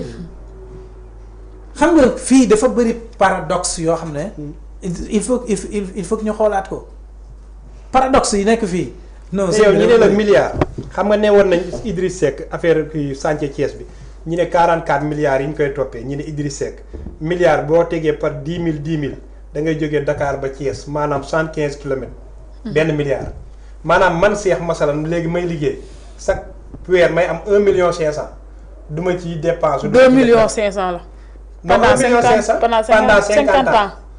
980 millions laay am fekk laaluma ci dara léegi yow nga mën a jël ci loolu ñu ne la jël nga ci non. vraiment dañoo banaliser milliard te milliard. mooy milliard journaliste yi pour États-Unis di nga dégg détournement bi. journaliste yi nga xam ne dañuy jéem a défendre loolu. non loolu ku ko défendre da ngaa défendre lu la neex. parce que aussi xam nga loolu c'est important ñu revoir le statut du journalisme au Sénégal. non loolu benn journaliste défendre. non xam nga tey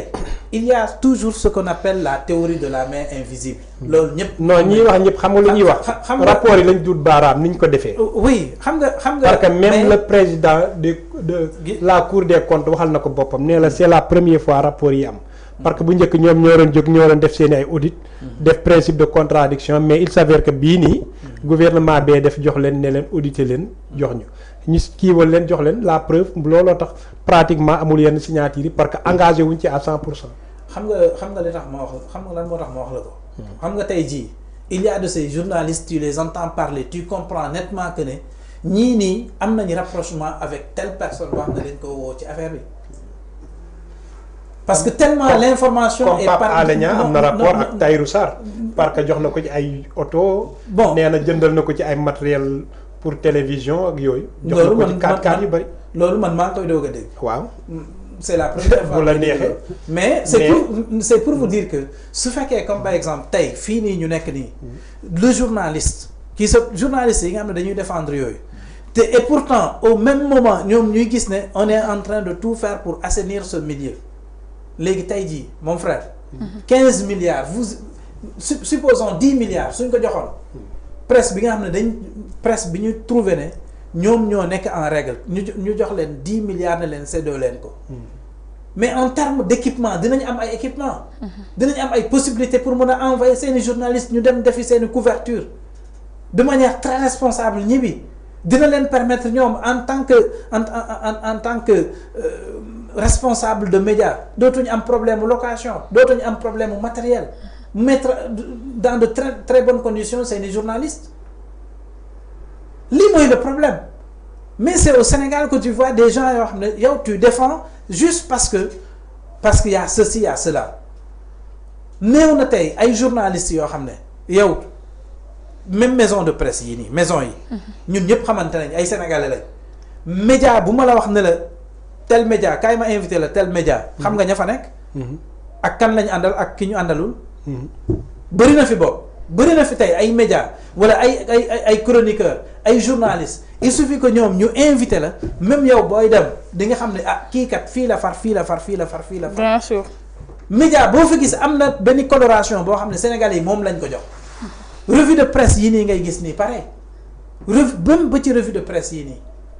mooy firnde que ne suñu presse bi indépendant wul ba léegi titre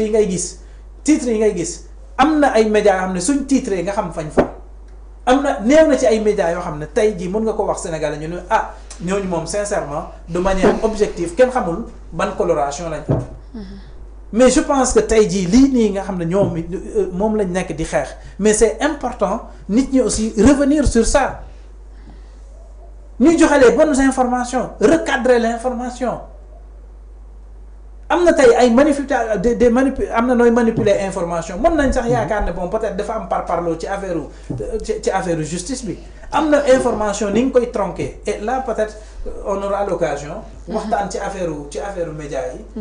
li nga xam ne vraiment war nañ ko xoolaat aussi fii ci Sénégal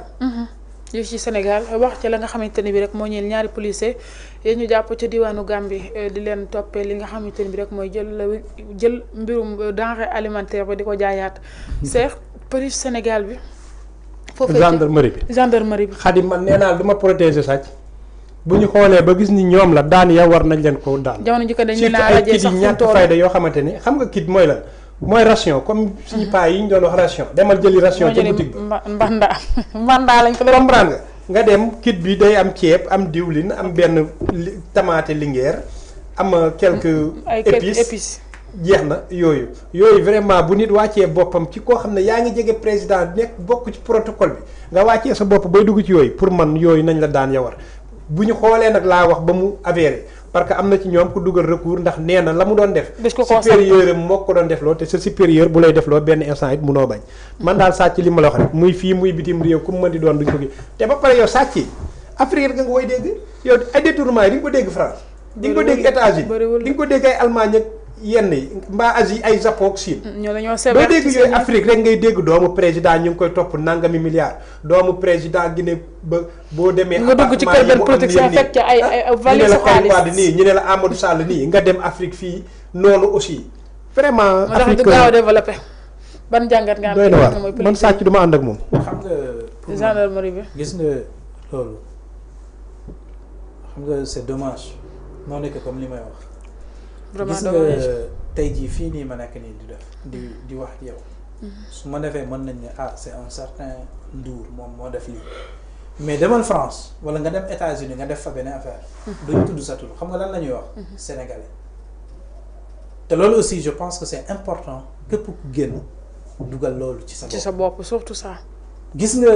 corps bi nga bokk c'est à toi maintenant de valoriser ta propre personne pour qu'on puisse valoriser le corps auquel tu appartiens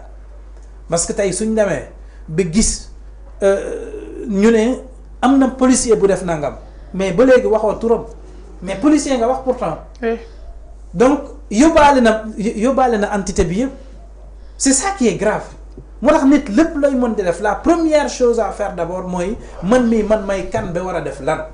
fan laa bokk ak lii nii su ma ko defee ban jugement la ñuy am sur ma personne mais su fekkente ne on n'est pas à ce niveau on se permet ñu ne léegi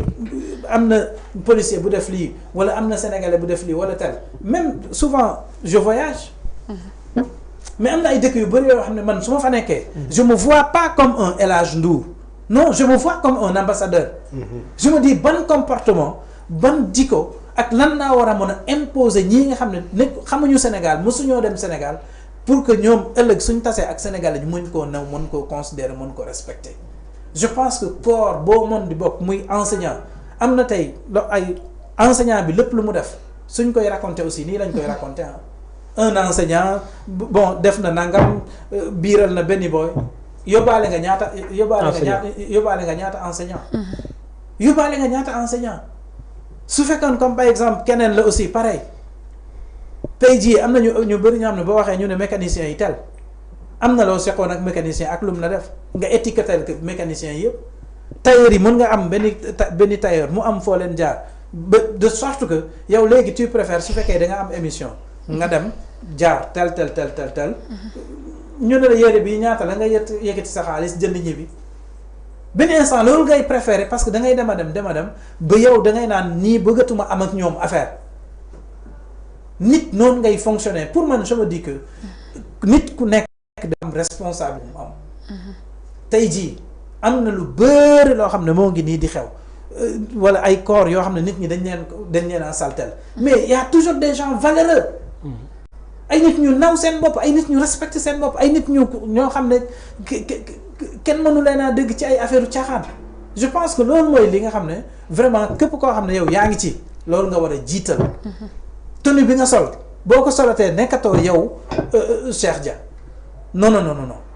tenue bi nga sol boo ko solee ba taxaw yow nekkatuloo Cheikh Dia dis-toi que dafa am benn corps boo xam ne moom ngay incarner dafa am benn ay valeurs yoo xam ne yooyu nga mën a war a défendre dafa am benn mission boo xam ne dañ la ko jox léegi mission boobu nga war a topp mission boobu nga war a exécuter ba ku la ci fekk aussi naw la ci jox la ci cër considéral léegi yaa ngi wax kii sànq comme yaa ngi diaspora di dem bitim réew ak yooyu sénégalais bi ñu rey fële ca Sao Paulo comportement am ci xëccoog ay policiers ba ñuy faat ko loolu noo ko gisee. xam nga pour la petite histoire amoon na benn boy boo xam ne ci veillu tabaski la woon léegi bi mu kiiyee ci veillu tabaski bi ñu poignardé ko boobu Assane Ndoye moom moo nekkoon ambassadeur bu Mali mais jeunes yi biñ ne léegi lii c'est important ñu def marche naqarlu ko parce que nekk na loo xam ne vraiment c'est inacceptable bu ñu recevoir biir bureau am nu mu waxtaanee ak ñun xam nga tey pour man je me dis que gis nga Sénégal daa am lu fi xew am mentalité boo xam ne aussi Sénégalais yi dañ koy développer gis nga boo voyager nga xam ne ñun am na lu bëri loo xam ne tellement ñun dañ koy def ba finalement dañ yaakaar ne droit la aussi ki nga xam ne dafa gaañu ñoo ngi koy jaal ay mbokkam loolu nekk na loo xam ne képp ku ko dégg parce que génn xam nga àll dafa métti boo xoolee booy yi nga xam ne par exemple dañoo traversé Nicaragua xool li nga xam ne booy yi nii ñoo ngi koy daj ci désert bi ak ci yeneen kii yi nga xam ne sëñ bi sénégalais wala ces jeunes là ay nit ñu am jom lañ mission bi nga xam ne aussi moom moo leen tax a jóg ñu dem wuti mission boobu pour ñoom dañuy gis ne dañoo nekk ci benn mission boo xam ne c'est en mode sans échec waruloo tiit waruloo ragal parce que tu te dis que yow li nga bravé ba yegg si fi nga egg normalement ci loolu nga war a xool ba tax am na yéen lépp loo xam ne jàpp nga ne war nga koo mën a def ba teral say waajur dañ koy def mais gis nga ñun ñu nekk ci diaspora bi dafa am benn affaire bu am solo boo xam ne c'est important aussi ñu bàyyi ci xel ñaata nit xam nga bi nekk Sao Paulo nga wax ñaata nit lañ boom fii Mali est-ce que def na tollé boobu sénégalais bi nga xam ne dañ ko rey Mauritanie sénégalais bi nga xam ne dañ ko rey Burkina wala dañ ko rey Niger ak sénégalais bi ñu rey New York New Jersey wala Houston même sénégalais yi la tey jii am na ay mission yu bëri yoo xam ne am na ay scandale yu bëri yoo xam ne souvent day xew ci sous-région bi mais sëñ bi doo ci gis suñuy autorité mais pourtant su fekkee comme États-Unis la xew wala su fekkee comme Italie la xew wala su fekkee tel souvent da ngay gis benn mission boo xam ne dañuy jóge fii dem. da nga bëgg a wax ne daal ñoom Europe États-Unis lañ gën a jàppee. sport diaspora moom lañ ko gën a jàppee pays Afrique yi daal. mais bien sûr. en tout cas Mali. bien sûr dund lu metti ba xam de bu ma juumul. internautes yi ñu ngi la koy wax naan la Mali moom nañ ci wax suñu autorités yi jàppale leen ci. parce que seen passeport yeeg consulat xam nga tey. loolu aussi suñu xadi na ci suñu kii yi wax quoi. voilà suñu autorités yi muy Mali bi nañ ñu ci jàppale wax dëgg yàlla. gis nga comme li ngay expliqué nii. gis nga comme li ngay expliqué nii. Sénégalais yi nekk Mali xam nga booy waxtaan ak ñoom dafa am loo xam ne daf leen di metti xam nga lan moo tax mu leen di gën a metti parce que ñaata Sénégalais ñoo nekk Mali. c'est des milliers de jeunes Sénégalais yoo xam ne ñoo ngi Mali. peut-être mën nañ comprendre que ne pour nga ñëw fii avec soo amee 30 000 boo amee 25 000 mën nga ñëw. mais tey jii la plupart du temps am na ay missions yu bëri yoo xam ne dañ fiy jóge dem ay France dem ay Italie pour renouveler leen soit seen i carte d'identité wala seen i passeport. mais Mauritanie gii moo gën a jege. de toute façon Mali moom ñu ne Sénégalais yi nekk Mali ñu ngi wax. pour ñu daal mais qu'est-ce qui les empêche de temps en temps nga jaar fa ñi nga xam ne dañoo soxla ay passeport nga defar leen seen i passeport ñëw mission Mali moo gën a. ñoom consulat la ñu bëgg ñu tegal leen ñu defaral leen ko fa consulat pour boo xamante ni bu ñu amee lenn lu ñuy dem defar lu ñu mën fa dem tamit mënuñu nekk gami Mali mënta jege Sénégal à ce point bu ñu ne amul consulat tamit ça reste à savoir quand même. te consulat ku ko wax xam ne fa la ñuy defaree. lépp kayit administratif. ambassadeur. affaire diplomatie la yor. état ak état. xam nga mais may ma daaneel tuuti. mais consulat mooy dox lépp loo xamante ne moo jëm ci wàllu nit ñi. lépp lu jëm ci wàllu visa di sénégalais yeeg yooyu diaspora bi moo koy dox mais bu dee diplomatie loolu bële la léegi ñoom li ñuy wax dëgg yàlla jafewul te man yaakaaroon naa ni Sénégal am nañ consulat. Mali bu yàgg bu demee ba amuñu ko te nee nañ la yow la diplomatie commence par la bonne voisinage. multilatéralisme ak sa diaspora léegi yow xadi diaspora bon voisinage bi ak Mali temps yi mu ngi sooxe parce que sénégalais yi sonal nañ leen fa ñoog Mauritanie kon suñu ay autorité dañ leen koy ñaan aussi ñi gëstu waa Mali gëstu waa Mauritanie donte ni ministre bi nee na wax nag waa Mauritanie ba léegi dañ leen defal titre de séjour bu 1 an loolu c'est bon mais waa Mali yi di jooy aussi ñu wax leen ci mais Ndour dama la bëggoon laaj lu jëm ci wàllu politique wala kii ci looy yëngu yow. voilà léegi dañuy ñëw un peu ci li nga xam ne moom mooy situation Mali bi parce que je suis très bien placé quand même pour mën a répondre ci loolu xam nga ñàkk consul bokkul ak ñàkk des services consulaires c'est pas la même chose Mali ambassade bi fa nekk parce que aussi xam nga fii dañuy wax dans le cadre de la rationalisation des dépenses nii may wax ak yow soo demee ambassade bu Sénégal am na loo xam ne loolu c'est un service uniquement réservé c'est un service consulaire bi nga xam ne moom moo fa nekk su fekkee da nga soxla léegi benn carte boo soxlaa carte consulaire ba léegi ñi fay nekk di wax amul kenn ko xam ne mën na ne dama soxla carte consulaire ma dem ambassade ba 2 jours awuma ko qu'on se dise la vérité aussi nii boo demoon léegi nii ay ñoom Sagna ñoom Papis que je salue de passage ñoom ñëpp ñoo fa nekk mais boo fa demoon li gën a li ci gën a neex léegi dañ ko digitaliser ce qui veut dire que tey jii tout ce qui est service consulaire pour nga am ko fa c'est pas un problème léegi nag ñoom li nga xam ne loolu lañ bëgg mooy peut-être benn département wala benn ñu ne léegi fee mooy ambassade du Sénégal fee mooy consul du Sénégal mais li nga xam ne moom moo fa am pourtant état du Sénégal non ñoom li ñu wax mooy problème carte d'identité yi ndax seen ay carte d'identité dañuy déposer mais duñ ko am. non problème te ku amul carte d'identité yaakaar naa ne aussi du am passeport mais xam nga c'est pas le service consulaire qui font les cartes d'identité non soo demee ci consulat bi poste de police soo demee ci consulat bi ñoom su fekkee comme par exemple tey ñiy defar carte d'identité yi wala ñi nga xam ne ñoom ñooy defar comment dirais-je les cartes d'identité suñ ñëwee dañ leen di invité ñu loger ñu nekk ci ambassade bi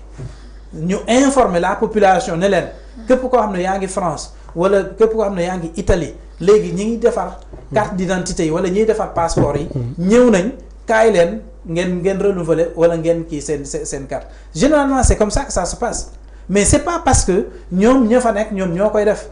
ñoom ay carte consulaire la ñuy def su fekkee comme par exemple yeneen document parce que nii même su fekkee da nga am puce. mais li ñuy daj aussi ci poste de police yu Bamako yi. parce que fii boo xasee ba dugg Kidira bii nii poste bu nekk pratiquement da ngay fay yow rek sénégalais mi ngi yorul bagage yoroo dara. da ngay voyageur sans gis nga Cheikh. pour man su ma dis que autorité yi fi nekk c'est important xam nga da nga wax ne politique de bon voisinage. loolu c'est très important mais tey jii est-ce comment peux-tu comprendre su fekkee comme da nga fi jógee par exemple di dem Mali am na ay postes yoo xam ne boo fa eggee képp kuy sénégalais dañu ne ñëpp la ñuy wàcce ñëpp ay wàcc soo ñëwee xam nga naka lay demee dañu naan léegi ana suñu woowee ne Moustapha Traoré nga ñëw malien nga ñu delloo sa carte suñ nee El Hadj Ndour ñu gis ne kii nii sénégalais la ñu ne temps ngay fay amul reçu amul dara. 1000 francs léegi mën nga cee fay nag ñaata yoon avant ngay dugg kii. pratiquement 6 fois mais nañ 6 fois la ñuy fay. mais je pense que loolu c'est des choses yoo xam ne dañ ko war a régulariser nga xam ne léegi yow boo fi jógee muy Mali muy côté Sénégal aussi pareil. te ñun defuñu leen ko fii war ñu ko def lu ñu war a fay dañ koy fay.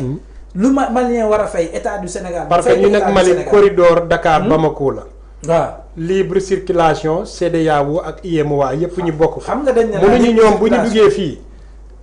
contrôle de papier lañ leen def ak seen oto yi bu dee malien nga pari nañ ci yow kenn du la lijjanti aussi sénégalais bu ñu duggee foofu ñu ne la poste boo duggee rek déjà yow chauffeur bi mooy récupérer passeport sénégalais yëpp ndax dañ naan képp koo xam ne yorul carte d'identité malien. wàccal. léegi yow chauffeur bi yenn saa yi mooy encaisser sénégalais yi seen passeport encaisser seen 1000 dem wàcc lijjanti ko yéegaat yooyu dafa ñaaw. alors que ñoom. mais xam nga loolu yow mënuloo régler problème boobu man mënuma ko régler. waaw non suñu autorité yi kay lañ ñu dimbali leen ci. liñ ci mën mooy. dénoncer ko ba suñuy autorités yi aussi xam ne fépp fu doomu man li nga xam ne man loolu laa gëm mooy fépp fu doomu Sénégal nekk. ok léegi ñu kii foofu ndax temps bi léegi mu jeex 10 minutes moo ñu dese pratiquement. lu jëm ci wàllu politique sa diggante que Cheikh Thiam ambassadeur gis naa ngeen di kii ak yooyu te. Cheikh Thiam ambassadeur non Cheikh Thiam am xam-xam la te itam gis naa engagement politique am. il est trop engagé dynamique et très pertinent aussi. seen diggante ak. oui mais très malhonnête aussi. waaw man loolu laa gëm. man je trouve que Cheikh Thiam y a pas un Sénégalais plus malhonnête que Cheikh Thiam. xam nga lan moo tax xam nga dëkk yu bëri ci c'est ambassadeur. parce que président parti Mariam. parce que xam nga lan moo tax. sama conviction personnelle la sama conviction personnelle la. parce que xam nga lan moo tax pour man je me dis que Cheikh Thiam ñaata dëkk la def fii ci Afrique jóge fi def pratiquement le tour de l'Afrique jóge fi dem États-Unis kon xam nga kooku li ko manqué à l'entendre parler il est très pertinent. mais souvent il défend l'indéfendable. Cheikh Thiam li nga xam ne moom moo waroon a nekk dëggantaan ay discours am orientation moo nekkoon tey xam nga moom mooy lan mooy won Sénégalais exactement li nga xam ne foofu lañ jëm ci yu bëri yoo xam ne moo ngi xew fii ci sous-région bi. won leen aussi comme Cheikh Thiam tey suñuy wax affaire ay émeute ay terrorisme ak yooyu mais Cheikh Thiam xam na ci lu bëri dund na ci ay dëkk yoo xam ne ñoom dañoo dund guerre Cheikh Thiam fekke ko. mu am ay dëkk yu bëri yoo xam ne comme par exemple tey boo woowoon Cheikh Thiam laaj ko même s'il dort mën na la tracer seeni carte réew nii la demee histoire bii nii wala émeute yi naka la lan moo ko indi lii moo ko indi amul toogal ak moom nga tudd ko dëkk Afrique laa la wax de ba xool moom les arguments qu'il va donner mais je pense que kooku noonu su fekkee yow jot nga faa jaar nekk fii Sénégal am na benn orientation boo xam ne moom nga war a mën a jox Sénégalais yi am na ay conseils yoo war a mën a jox sa jeunesse am na orientation boo war a mën a jox sa jeunesse. c'est pourquoi état ñoo ko war a woo liggéey ak moom en tant que am na expérience lu dul di ko jël di ko def ci kaso bi mbaa fi mu nekk nii. di ko indil ay problème non est-ce que état ñoo ko war a jël liggéey ak moom comme am na expérience bi nga wax. d'autant plus que ni dama koy dégg mu ne def na 35 pays Afrique. def na Italie def na Europe pratiquement def États-Unis kooku. xam nga état moo ko war a xam nga côté boobu franchement c'est pas à moi de dire kan moo ko war a woo wala waruñ ko woo wala lii lañ ko war a def honnêtement. parce que yàlla dogal na aussi franchement voyager nañ tase nañ ci ay réew yu bëri xam naa aussi ku mu doon mais à chaque fois même su fi toogoon di comme nii nga toogi ni je vais lui dire yow Cheikh Thiam boroom xam-xam bu saay-saay nga ça non su fi toogoon dama koy wax dama ko naan tu es un Sénégalais très malhonnête parce que le discours bi nga xam ne moom nga war di tenir ak li nga xam ne loolu nga war a dugal ci boppu jeunesse bi ak combat yi nga xam ne moom nga nekk présentement di mener au niveau du Sénégal man ànduma ceeg moom ci ay am na nag ay affaires yu bëri yoo xam ne honnêtement daf koy défendre tu sens nettement que ne kii kat vraiment li muy teg nii. baax na voilà baax na. mën nga jox quelques exemples yi nga ànd ak moom yi nga àndul bëri na on n'a pas assez de temps mais sincèrement ci côté boobu aussi ça je l'admets man bi ma ñëwee Sénégal ba léegi gisuma ko pourtant biñ ko am ci ñaata dëkk lañ tase nañ ci ay dëkk yu bëri honnêtement parce que ça je ne le cache pas mais même dañuy waxtaan ma ne ko Cheikh yow sa problème mooy tu es malhonnête parce que position yi nga nekk di def ci dëkk yi nga nekk di jël ci dëkk bi du sa cër su fi toogoon fi nga toog nii je vais lui dire seulement nag je veux pas trop parler des personnes mais en réalité man loolu laa gëm parce que pour man je me dis que Sénégal sëñ bi dañ toll foo xam ne jeunesse bi xam nga jeunesse bi fi nekk xam nga lan lañ leen war a wax fi monde bi toll lañ war a expliquer la jeunesse sénégalaise dañoo war a expliquer jeunesse bi comme quoi que ne lii nii am na tey ay matières yu bëri yoo xam ne yéen a ngi koy jàng ci école yi dans 10 ans bëri na dans 5 ans kenn dootu leen soxla tey jii nii ñu nekk di expliquer nii le problème principal des Sénégalais xam nga moom mooy lan c'est parce que ñun dañuy focaliser wu ci ay problèmes bañ a dem ci solution yi xam nga ñoo ngi wax affaire rapport Cour des comptes mais est-ce que xam nga ne comme par exemple xam naa Sénégal pour l'instant mënuñu fee wax ay affaire blockchain mënuñu ko wax mais quand même c'est important yow tu penses que Sénégal amul ñoo xam ne mën nañ mettre sur place des plateformes yoo xam ne s'il y a un marché public ñu ne léegi marché baa ngi nii appel d'offre bi ñu publier ko ñëpp xam ko s'il y a 20 sociétés wala 30 sociétés yoo xam ne dañoo postuler wu ñu ngi ciy retenir ñu ne léegi ñii lañ ci retenir mu nekk une plateforme boo xam ne yow mën nga gis yan société ñoo ci postuler wu ak yan lañ ci retenir suñ leen reteniree léegi parce que mën na am offre technique mën na am côté finance ñoom ñëpp ñu définir ko 3 sociétés yi nga xam ne moom la ñuy maintenir ñu ne léegi ñetti sociétés yi la ñu justifier lan moo waral seen choix lan moo tax ñu jël Cheikh Thiam jël tel léegi suñ ko defee léegi ñooñu ñu neen léegi diw moo gagné marché bi ñu publier tamit lan moo tax ñu jox ko marché bi mu leer ci bopp ñëpp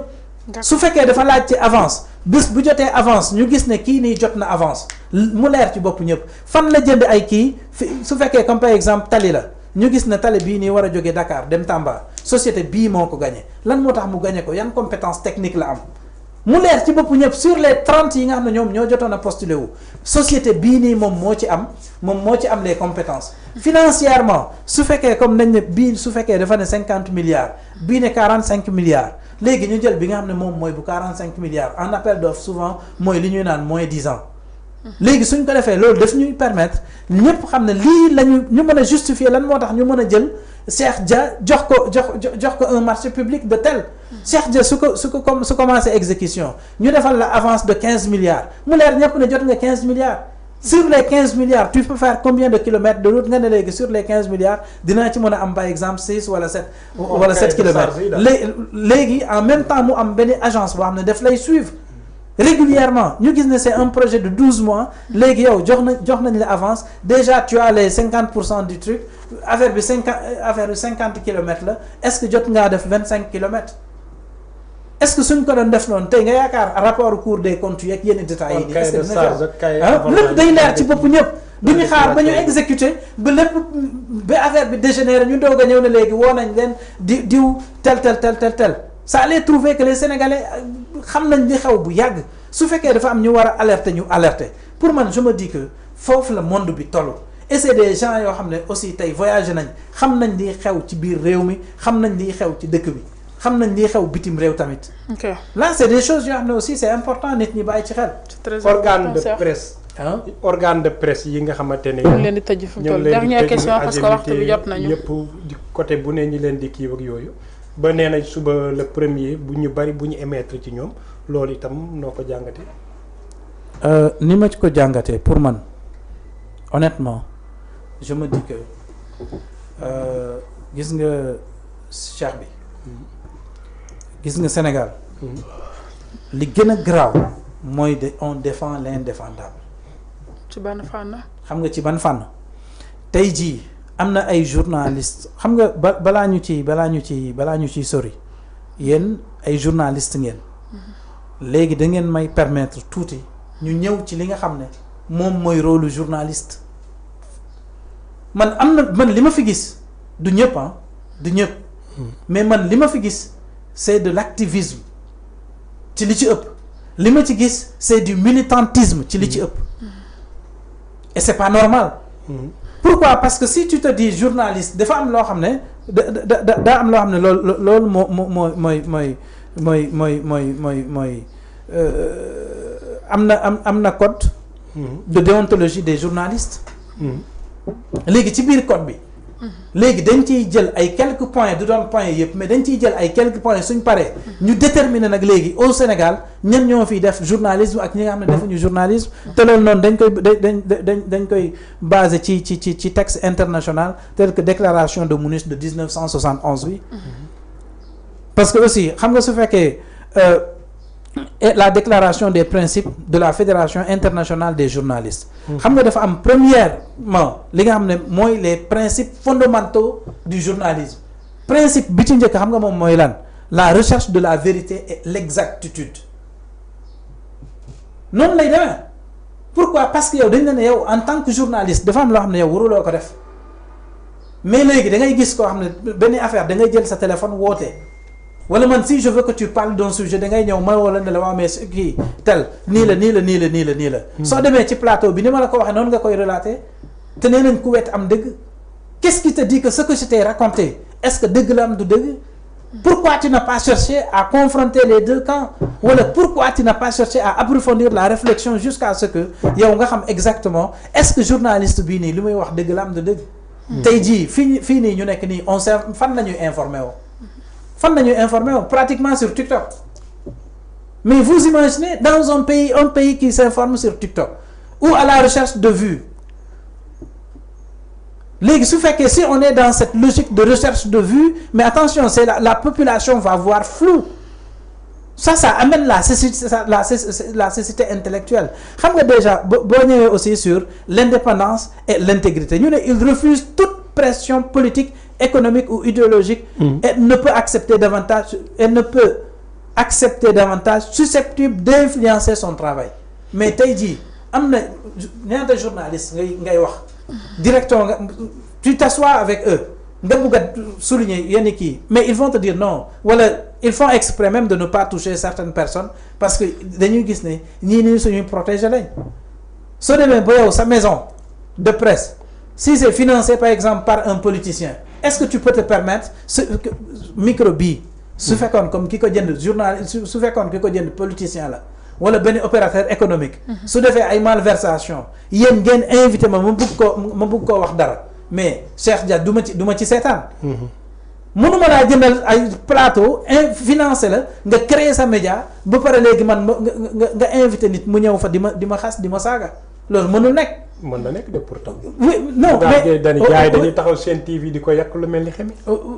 kan ci. Bougane Gueye Dany. oui mais xam nga. baa ñu invité leen Zik FM ñu wax lu mel ni xemi Bougane. non xam nga sur ce plan xam nga moo tax man règle boo gis am na exception. waaw loolu dëgg la mais c'est pour te dire que am na ay kii yu bëri am na même dañ lay invité même ci briefing bi dañ lay expliquer carrément ne la lii nii. boo ñëwee sur la responsabilité sociale le journaliste respecte la dignité humaine évite des propos discriminatoires ou haineux et protège les mineurs ainsi que des personnes vulnérables ñaata yoon lañ fi gis ay xale yu ndaw yoo xam ne dañoo jël seeni photo ne kii nii doomu diw la ñaari diw ñu ne léegi kii moo ko jur kee moo ko jur ñaata yoon lañ ko fi gis ñaata yoon lañ fi wone ay photo yoo xam ne dañ ne léegi diw moo xale yi la ñu violé wala xale yi lañ def lii wala xale yi lañ def lii ñaata nit ñoo fi toog directement en direct toog ci ay médias di saaga di saaga ay nit. amagul.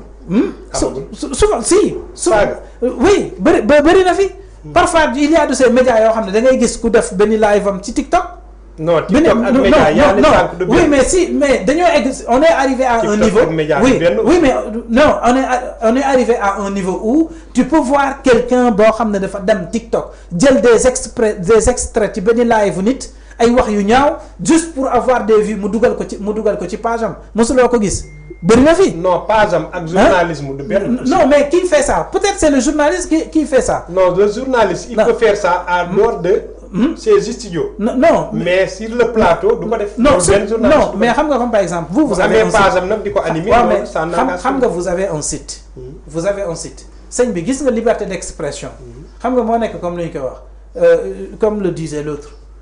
on peut parler de liberté d'expression mais je peux pas te garantir ta liberté après l'expression.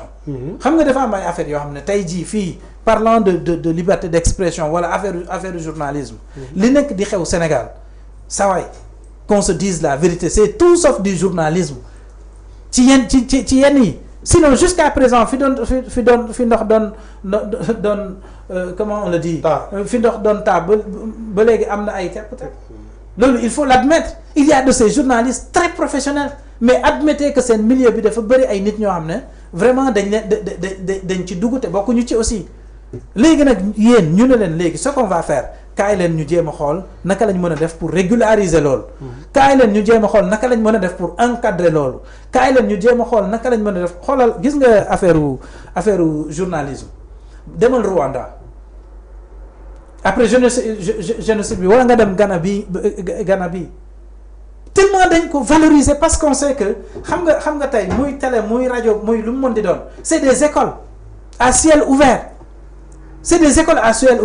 mais léegi nag qui est sur ce plateau kan mooy jàngale ci plateau bi kan mooy xamle lan lay défendre yan idéologie ak lan lay véhiculer comme message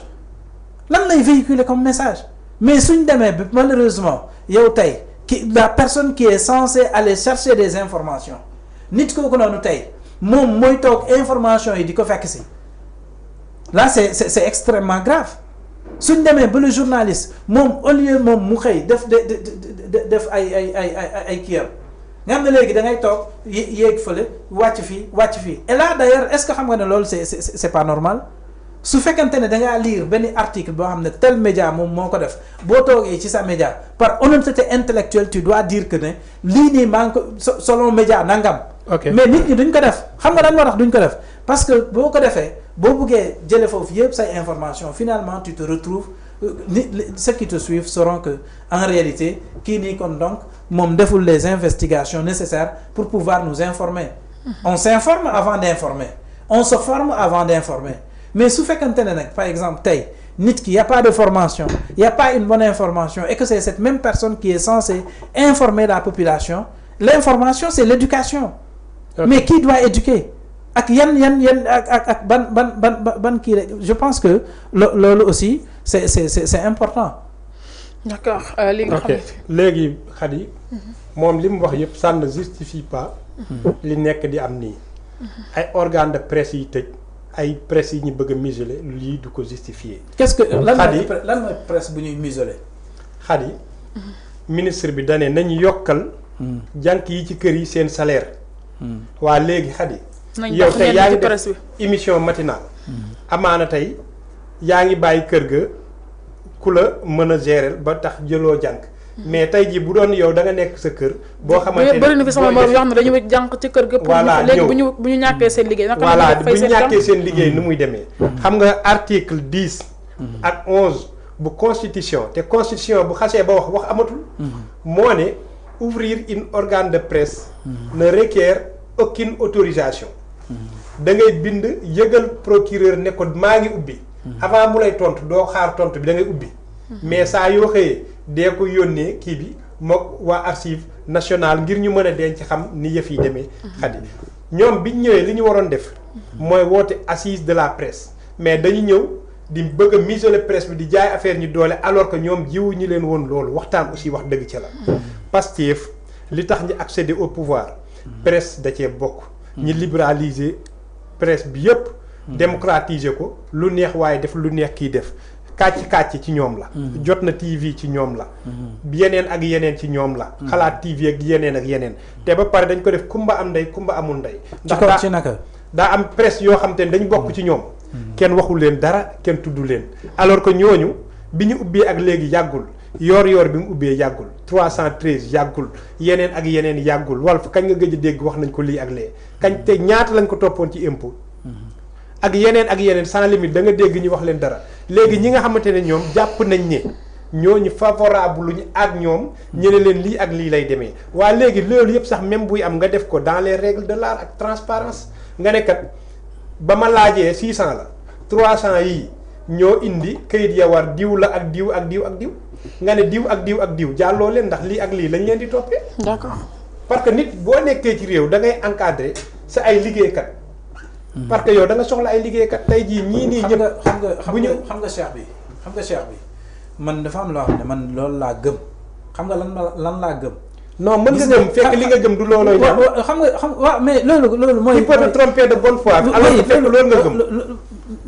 loolu d'accord naa. mais ce que je veux te dire xam nga lan laa la bëgg a wax. mooy sëñ bi qu'on se dise la vérité. gis nga fii au Sénégal on n'a pas besoin de 500 wala ay 6000 wala ay tel. tu sais on a besoin de quoi réellement de bons journalistes yoo xam ne dañ leen a former. am na Sénégal nag am na ay journalistes yu formé yu. mais loolu journaliste mais léegi nag ñooñu noonu journalistes yooyu noonu nga xam ne dañ leen a formé dañ dema dem ba léegi am na tey ñu bëri ñoo xam ne duñu ay journalistes da am ñoo xam ne tey duñu ay journalistes. léegi presse dafa dépassé foo xamante ne non xam nga fi may waxee ay journalistes rek ñoo koy gérer. xam journaliste rek du mooy nekk xam nga fi may waxee. xam nga on va se comprendre. xam nga man on va se comprendre. xam nga man lan laa gëmul. xam nga man lan laa gëmul. man lépp loo gis ci àdduna dañ koy teg ci dëgg. man je suis pas pour kii wala pour kee xam nga man fan lay waxee. Cheikh. man mii di wax ak yow. est-ce que xam nga ne groupe am na benn groupe de médias. boo xam ne man dama ko diriger. actionnaire nga fa. non dama ko diriger man maay le coordinateur général. est-ce que comprendre nga. ce qui veut dire que man li ma lay wax dama ko xam. mais il nous arrive souvent xam nga ban problème la ñu am. même problème pour mën nañu am. yéen jàll ngeen wala jàlloo leen. non nekkul fii Sénégal. nekkul fii Sénégal. man mii di wax ak yow. loolu c'est un métier boo xam ne man avant dama ko exercer. c'est pour vous dire que tey jii man xam nga lan laa gëm mooy loo gis dañ ko war a régulariser. gis nga régularisation boobu xam nga fan lay commencer ñu ne leen léegi yéen ñëw leen ngeen indi dossier bii ak bii loolu nag lañ soxla mais ñoom waxuñu ko voilà léegi xoolal ñoom non déglu pour ñu indi dossier ñañu bañal Khady non seen not xam nga non comme ku mel ni Maïmouna Ndour mbaa ku mel ni Tange mbaa keneen ak keneen nee na dañ ne ko demal indi ay contrat de travail 3 mbaa nii ak nii am na ñoo xam ne dañ leen bañal dañ ne nañ leen notifier. waaw mais léegi. loolu xanaa c'est pas du tout. mais comment da nga lii ak lii la notifier ma lan laa manqué. notifier ma ko d'accord waxtu bi daf nañu. tu viens de cracher le morceau. comment peut-il se faire nga ne léegi yow patron de presse nga. ñu woo la ne la léegi yow ana ñan nga employé. indil ci contrat de travail. waaw non mais léegi yow le journalisme am na loo xam ne saa waay comme gis nga comme ni mu ne. c'est-à-dire que dañuy liggéeyal journaliste sans ñu signer leen contrat de travail à tout moment ñu mën leen a dégager. xam nga ne noonu la war a noonu la demee ci journalisme kër gii nii normalement war na mën a am ñoo xam ne dañoo signé ay contrat mu leer na ne lii nii. non kër gi moom loolu la am en bon et due forme. léegi nga signé ñaata patron de presse ñoo dul signé yow da ngay ñëw ñu utiliser la pendant 6 mois. waaw loolu bari wala 3 mois nga bàyyi. waaw léegi nag dañu wax loolu après nga reprendre. moo tax ma ne la sànq ñu leen di ñu bëgg leen a dimbale. yow da nga sortir de ce cadre là. d'accord déedéet yow da ngay xaw a jaxase. Cheikh pour mu jaxase da ngay xaw a jaxase lu bari xam nga sànq dama ne la ministre bi. waaw buy wax ne nañu yokkal ñii. na leen utal ay contrat mook sénégalais yu bari. waaw protéger leen man loolu laa la wax. très bien léegi nag pour protéger dama ne la affaire média bi. sëñ bi je vais te dire une chose. ak ministre bi ci bopp xam nga gis nga li ma lay expliquer nii. gis nga li ma lay expliquer nii. gis nga dafa am loo xam ne c'est pour une refondation. gis nga le Sénégal fii nii ñu nekk nii on a besoin d'une refondation ci lañ nekk. refondation mooy dàq nit ñi ñu dem toog seen kër. non refondation xam nga moom mooy. foo dem fu ne nga non refondation mooy régularisation.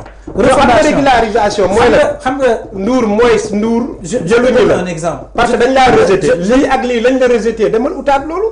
loolu on dit pas le contraire. loolu lañ la wax léegi ñoom notifié wuñ ba pare ña jàll beefuñu leen. non ñu gis ni xam nga ña leen favorable ñoom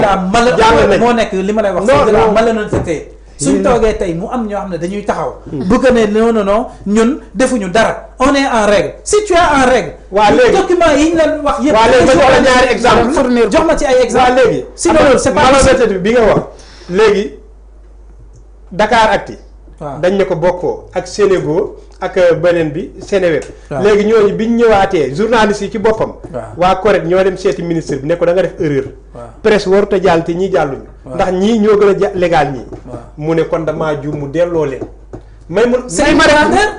loolu c'est une grandeur. waaw tamit xam nga non xool laa ji exemple ma la. d'accord fi mu toll nii waxtu bi daal dañu nga toppee li nga xamante ni mooy débat bi waxtu bi tax gis nga xam nga xool ne nañu damaa tamit fi mu toll. juumoon nangu naa ne damaa juum accepté leen. ana injustice bi. déedéet foofu loolu amul mooy wax injustice. déedéet non foofu amul da nga injustice. dee non yow D'accord. kon li nga laaj kon xam naa ki d'accord moom mu ngi wax ci li nga xamante ni mooy ñu war a nekk en règle dem fournir documents yi leen di laaj pour ñu mën a exercer li nga xam ne mooy métier bi. yow yaa ngi waxee ci côté bi nga xamante ne bi journaliste bi. xadi fii nit ñi dañuy joxe kayit ya war ñu ne leen jàlloo leen. non am ña nga xamante ne kenn xamul fan la ñu jaar ba jàll ñoom ñi jàll. non. ah de toute façon daal xam mbir nga mi moom yow kañ la fi génn. xam nga ku jàll kañ la fi commencé. ku jàll Xalaat TV kañ lañ commencé di wane c'est seen très bopp. simple xam nga ku jàllul. tu as le plein droit. wan Sénégalais yi lii yëpp lañ ma laajoon. te am naa ko. loolu nag lañ la wax. loolu laa leen sànq dégg nga dama ban ne. média moo publié. ban non média damay moo déglu. publié ne man liñ ma laajoon yëpp moo ngi nii. def naa ko mais ñii dañ maa bañ a accepté. si ce VIP média di temps dafa toog brandir tous les papiers. mu ne la ministre bi ne léegi liste bi du liste bu complet. waaw ñeneen dinañ dugal. waaw mais c'est ça mais non Ndour nag il faut que may déglu et aussi. qu'il y a une liste Waa léegi- additive xam nga moo tax ñuy wax c'est pourquoi on parle d'ailleurs de liste additive su fekkente ne parce que mënuñoo jékki-jékki lépp ñu génne ko à la fois d'accord foog mu am ñoo xam ne dañuy régulariser da ngay ñëw ñu laaj la 3 wala ñu laaj la 7 documents mu manqué la 4 wala nga indi kii ñu rejeter les 2 nga dem si tu es en règle nga ñëw nga corriger waat ko ñu accepter la c'est ça la bonne information ñii nii am na ñoo xam ne nekkuñu en règle ba pare ñoom ñooy ñëw di falsifier l'histoire di faire croire aux Sénégalais que ne non parce que ànduma ak ñii et d'ailleurs journaliste bu demee ba naan woy parce que ànduma ak ñii ce qui veut dire que yow dañ laa waroo sax ubbi. média bu taxaw ne parce que ñoom dañ maa retiré sama kii bi parce que ànduma ak ñoom c'est une bonne raison à ce que ñu bañ laa jox sa kii. D'accord. parce que yow tu es assujetti à une mission d'impartialité waroo ànd ak kii wala